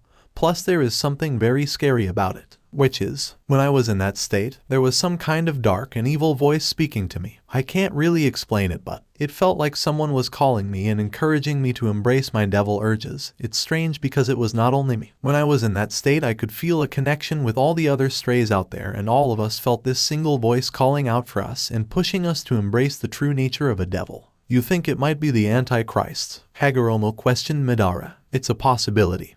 But if it is the Antichrist, it looks like that thing is trying to form an army. If that's the case, it looks like Jesus was right. The Antichrist looks to return with a vengeance. Indra stated. Wait, you guys know Jesus, as in the actual Son of God? Visor questioned. Yes, it is a long story, child. Hagoromo replied. Looks like the sun is rising. Orange Tobai said as he could see rays of sunlight penetrate through the cracks in the broken windows of the factory. Madara noticed this as well and realized that he will have to be at school to represent his followers. Tobai, were you able to obtain the Excalibur pieces? Yellow Mask Tobai just performed a ram seal and two swords appeared in front of Madara. Visor's danger instincts went off as she didn't like the energy those swords were giving off. Good, I shall return later, and as for you, girl, leave this place, Madara said as he shifted his attention from Tobai to Visor. But I have nowhere else to go. And how is that my problem? Please, I can be of use to you. Visor quickly turned her face to Indra, giving him a look saying please convince him not to throw me away. Now Madara, don't be so hasty. She could be of use to us. I will personally vouch for her, Hagoromo said while placing his hand on Madara's shoulder. Although Hagoromo did want to help the girl in front of him, the main reason he wants her to stay is because of a certain emotion she feels towards his son. Madara just gave Hagoromo an annoyed look but chose not to press on the matter. Fine. However, you two stay here and study the demonic energy. I could use some peace and quiet for one day. No problem, Madara, Hagoromo said while giving Visor a friendly wink. Really now? You leaving me with him? Indra questioned. You can assist Tobai if that is more to your liking. Either way, your entertainment is none of my concern. Madara gave Indra no chance to respond as immediately after finish his sentence, the Uchiha made his way to the exit leaving everyone else behind him. As Madara exited the abandoned factory, he could feel an immense wave of energy, nothing like he has sensed before. He quickly raised his guard and looked for the source of the intense energy. He looked at the top of a building that was opposite the factory and saw a young girl with long black hair and gray eyes looking down at him. Her attire consisted of a black gothic Lolita outfit with some few accessories. The young stranger tilted her head to the side and slowly moved her eyes up and down, almost as if she was sizing up her opponent before a battle. Madara took a moment to inhale some oxygen, and when he was done the young girl appeared in front of him at speeds the Uchiha has never seen since he entered this world. Madara was more than impressed by her display. Her speed was similar to that of my guy when he entered the 8th gate, a feat Madara remembers very well. You interest me, human. I could say the same to you, child, Madara replied. The girl slowly raised her right arm and pointed her index finger at Madara's chest. You're strong, very strong, but not as strong as Baka Red. Madara was slightly confused by what she meant but still kept his guard on high alert. He could sense it. One strong move by this girl, and it would actually cause some serious damage to the Uchiha. The young girl slowly raised her head, shifting her attention from Madara's chest to his eyes. Her eyes were so lifeless, like gray infinite voids staring back at the Uchiha. I need you to be stronger so you can help me take on Baka Red. Madara, chuckle so you know who I am, huh? I assume you're the infamous off-eyes I keep hearing about. The girl didn't respond. She just kept her eyes firmly fixed on his. I take your silence as a yes, Madara said with a smirk on his face. A few seconds went by and no words were exchanged between the two. They just allowed their eyes to do all the talking. Off-Eyes brought back her arm to her body and began walking away from Madara. We will meet again, Madara. Until then, get stronger for me. I will be watching you. Those were the last words Off-Eyes muttered before leaving the Uchiha to his lonesome. You know, you're not very good at keeping yourself hidden. Chuckle, ah well, doesn't hurt to try. But I guess my efforts would be futile against someone like you, Madara Uchiha. After those words were uttered, a tall man of average build with black hair, golden bangs, and a black goatee appeared before Madara. He was dressed in a simple gray kimono with a white V-neck design. And who exactly are you? Oh, don't worry about me, Madara. Today I was just simply an observer, but we will meet again, my friend, that I am sure of. The man replied with a devilish smile, then summoned his 12 fallen angel wings and took to the skies. Looks like my name is drawing interest from the supernatural world. Let's see what this popularity will bring to me, Madara thought to himself, then began his walk to Kyo Academy. Classroom 301. Welcome parents and guardians to Classroom 301. I'm pretty sure you never expected to be in a classroom again, am I right? Awkward laugh. Clears throat, right? Well, I'm Mr. Sato, your children's homeroom teacher, and today you will be observing how your children work in the classroom with various different tasks in front of them. I'm sure it will be a great educational experience for us all, am I right? Awkward laughter. Okay, I will keep quiet now. What in the fuck is wrong with this man? Rainer questioned while whispering into Issei's ear. Fuck if I know. I guess he is excited to have some guest in the classroom. I wonder where Big Brother is. Asia asked out loud as she was staring out the window, hoping to find even a footprint of Madara. She really did want to share this moment with him.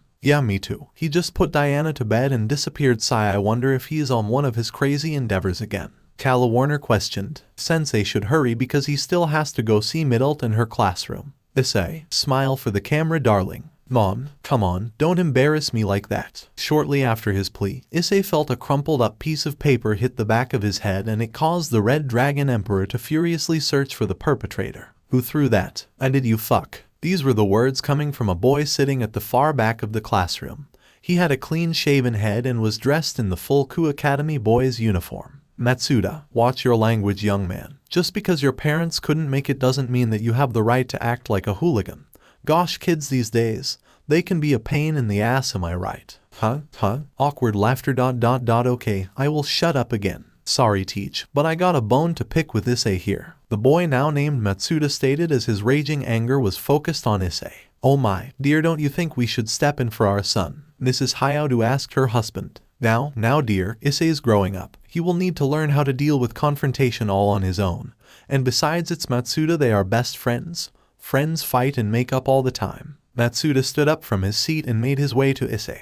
But before he left his seat, he made sure to wink to one of the students that was sitting next to him, a boy also dressed in the full Ku Academy boys uniform, but also wore some large round glasses. This guy is really starting to piss me off, Rainer said as her temper was reaching its limit. Matsuda made his way to Issei's desk and grabbed the Red Dragon Emperor by the collar, raising him out of his seat. Everyone else in the classroom was beyond dumbfounded. They simply couldn't believe a scenario like this was taking place in front of their eyes. What the hell, Issei man? How could you do this to me and Madohama? We were a team, man, and yet you go out there and get a girlfriend without our blessing.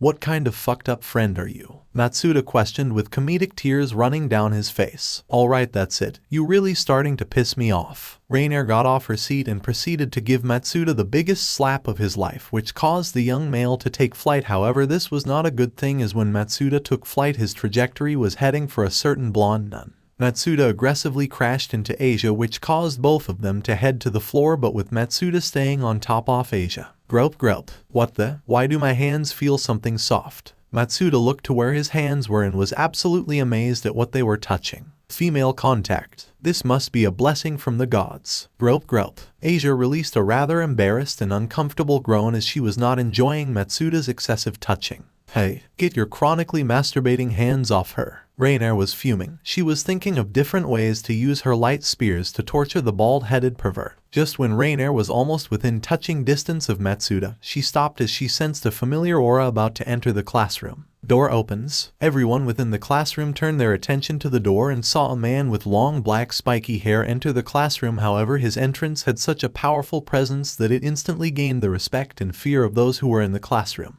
Well, it's been nice knowing you, pervert, Rainer said with an evil smirk. Madara took a moment to analyze the classroom and those inside it. However, there was something he noticed that instantly awakened his ire. Rainer decided to take a step back as she could see Madara had his eyes firmly fixed on Matsuda. Tell me something, boy, have you ever experienced being a victim of flames that are as hot as the sun? Madara questioned as he slowly made his way to Matsuda and Asia. Gulp. No. Sir. Is that so? Well, then I suppose it's my obligation to make you experience such a beautiful phenomena. Madara locked his eyes to Matsuda's and the latter began seeing over 1,000 different scenarios that would take his life, each vision being more gruesome and painful than the one before. Matsuda scampered away from Madara like a fearful dog and made sure to hide himself behind the legs of his teacher.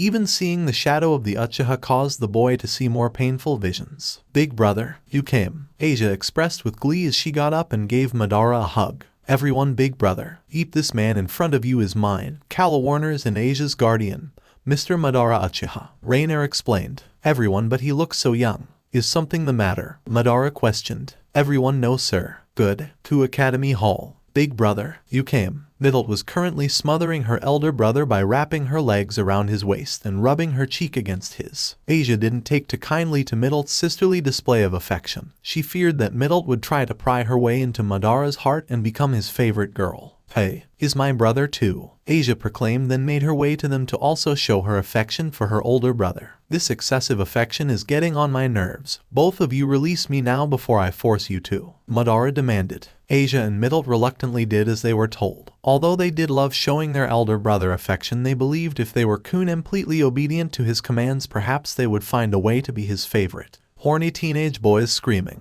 Madara and his group shifted their attention to where the noise was coming from and could see a crowd of Ku Academy male students completely surrounding and cheering for an individual they couldn't get a clear visual of. Who are they surrounding? The aura they giving off is incredibly powerful, Kala Warner stated. It's also demonic, it feels above ultimate class, Rainer said. I suppose there is only one way to find out. Just as Madara was making his way to the crowd, his progression was grinded to halt by a familiar black-haired devil. Mr. Uchiha, I see you are doing well with your group. Citri, to what do I owe the interruption? Well, a lot of things. Firstly, thank you for dealing with Cockabeel and saving me and my peerage from that battle maniac. Secondly, where did you go? Where have you been? You just teleported away during your little scuffle with Volley. Were you hurt? Do you need any assistance? Sona asked with the compassion of a concerned lover. Rainier and Calawarner gave Sona a coy smile as they could see there was a lot of emotion and affection behind the devil's questions and interaction with the Uchiha. That is none of your concern, child. Now step aside, you are blocking the path. Sona felt a bit of a sting in her heart. She really did worry about Madara's well-being when he disappeared from the battlefield. Unfortunately for her, Madara doesn't see it.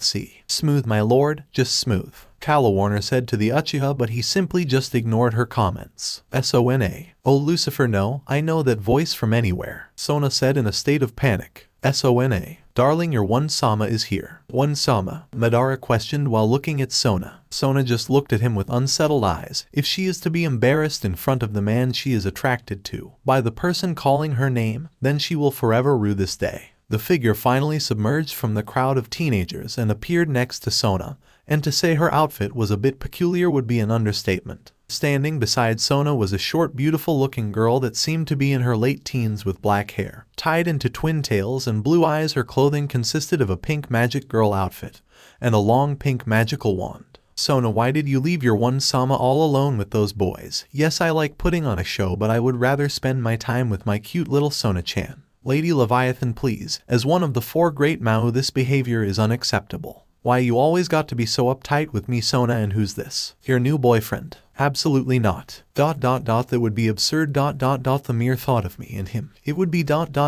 it would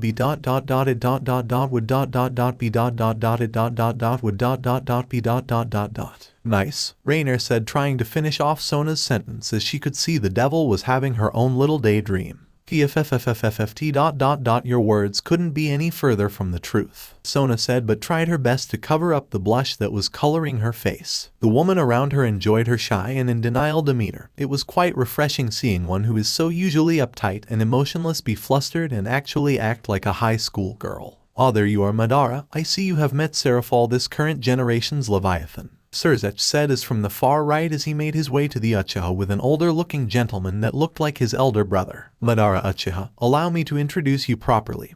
This young woman in front of you is Serafal Leviathan, formerly of the Citri clan, one of the four great Maus of the underworld, the strongest woman in all of hell, and a long-time friend of mine.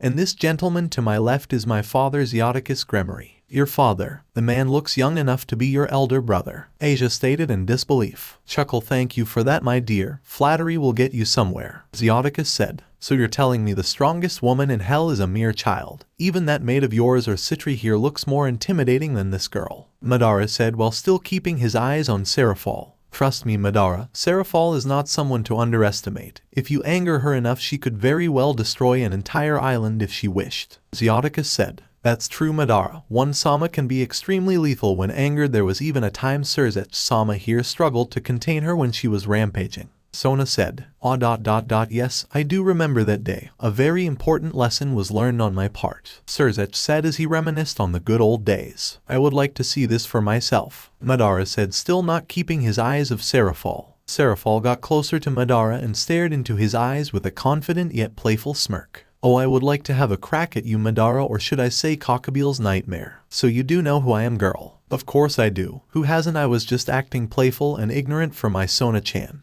There is no devil of high ranking who hasn't heard about you. However, I would like to thank you for saving my Sona-chan and her peerage against Cockabeel. It was never my intention, Madara said. Regardless, you kept her safe from Cockabeel, and for that I'm grateful. You have my gratitude as well, Madara. You kept Riaz safe. I know we not exactly buddy-buddy, but I can see we are not enemies, Surzech interjected. That can change, devil. If you are in my way like that fallen ... well, let's just say it would end well for you, Madara said. Chuckle, I like this man, Zioticus said. There you two are, Riaz shouted in anger as she entered the hall like a madwoman. Oh hey there, darling, how you're doing? Zioticus said with a playful smile and closed eyes. Don't you hey darling me, haven't you two had enough going around embarrassing me? Riaz said as she stomped her way towards the rest of the group. Phew. Please cut down, Riaz, you acting like this is causing more of a scene, Akino said as she was close behind her. Riaz was about to go on a bigger rant but quickly stopped as she only now noticed Madara.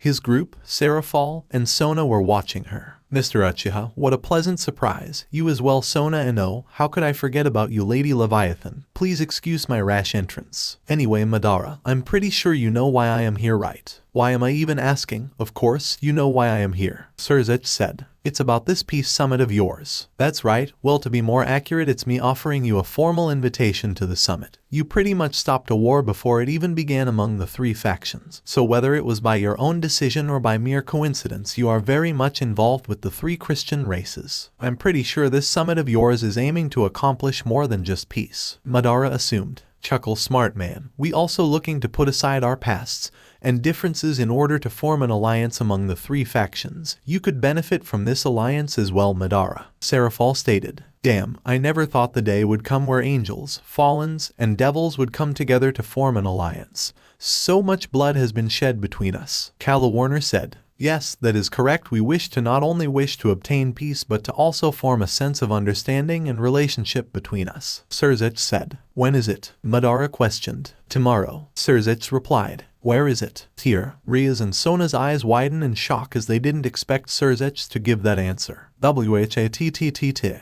Playful laugh. I suppose I didn't tell you too, huh? The summit will be here. I trust you two will be able to prepare everything for us, Surzech said with a childish grin. You've got to be kidding me, Ria said out loud, then looked at Sona, indicating to her that they're gonna have a long 24 hours. I suppose we are done here then. I shall be in attendance tomorrow. Until then, devils, Madara said as he turned to the side and proceeded to walk away with his group in tow. Sona and Akino become a little bit excited as they were hoping Madara would accept the invitation and be in attendance for the summit. Well, I suppose it is time for us to leave as well. You will meet with your brother tomorrow, Rias, Ziotica stated as he and Surzech made their exit. Oh, this sucks, but I have to go as well, Sona-chan, but I will be sure to give you a big hug when I see you tomorrow, okay? Seraphal said, then gave Sona a loving kiss on the cheek before making her exit. Several hours later at the Highschool residence. Well, Madara, after having our little conversation, I believe I can trust you with the house. I was hoping to take the wife out to a small getaway. You know, just me and her without needing to stress about Issei's well-being.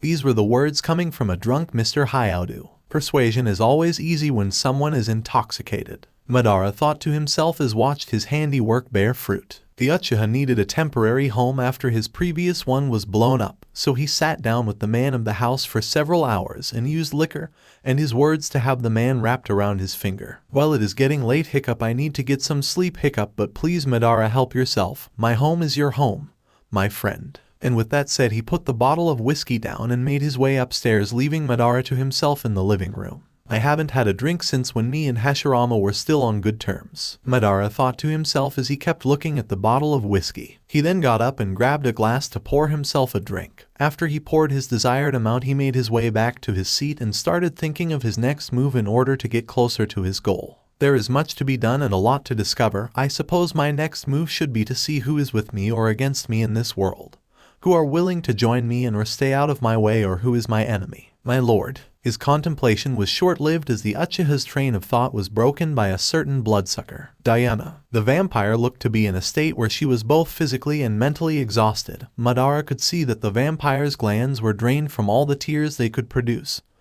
Her face was just decorated with tear marks. What is it, Diana? Can I come to you? She questioned. Come. She proceeded to make her way to Madara, and when she was standing in front of him, she dropped to her knees and stared at him with eyes filled with pain and regret. I'm lost, my lord. My entire life has been a lie. I have been betrayed, lied to, manipulated. I have hurt beings that didn't deserve the pain. I have killed so many beings that didn't deserve that fate. My hands are covered with the blood of innocent beings, and my heart has been defending the wicked. I don't know what to do anymore. I don't even know who I am anymore. Madara looked deep into Diana's eyes and saw memories of how Black Zestu manipulated the Uchiha himself.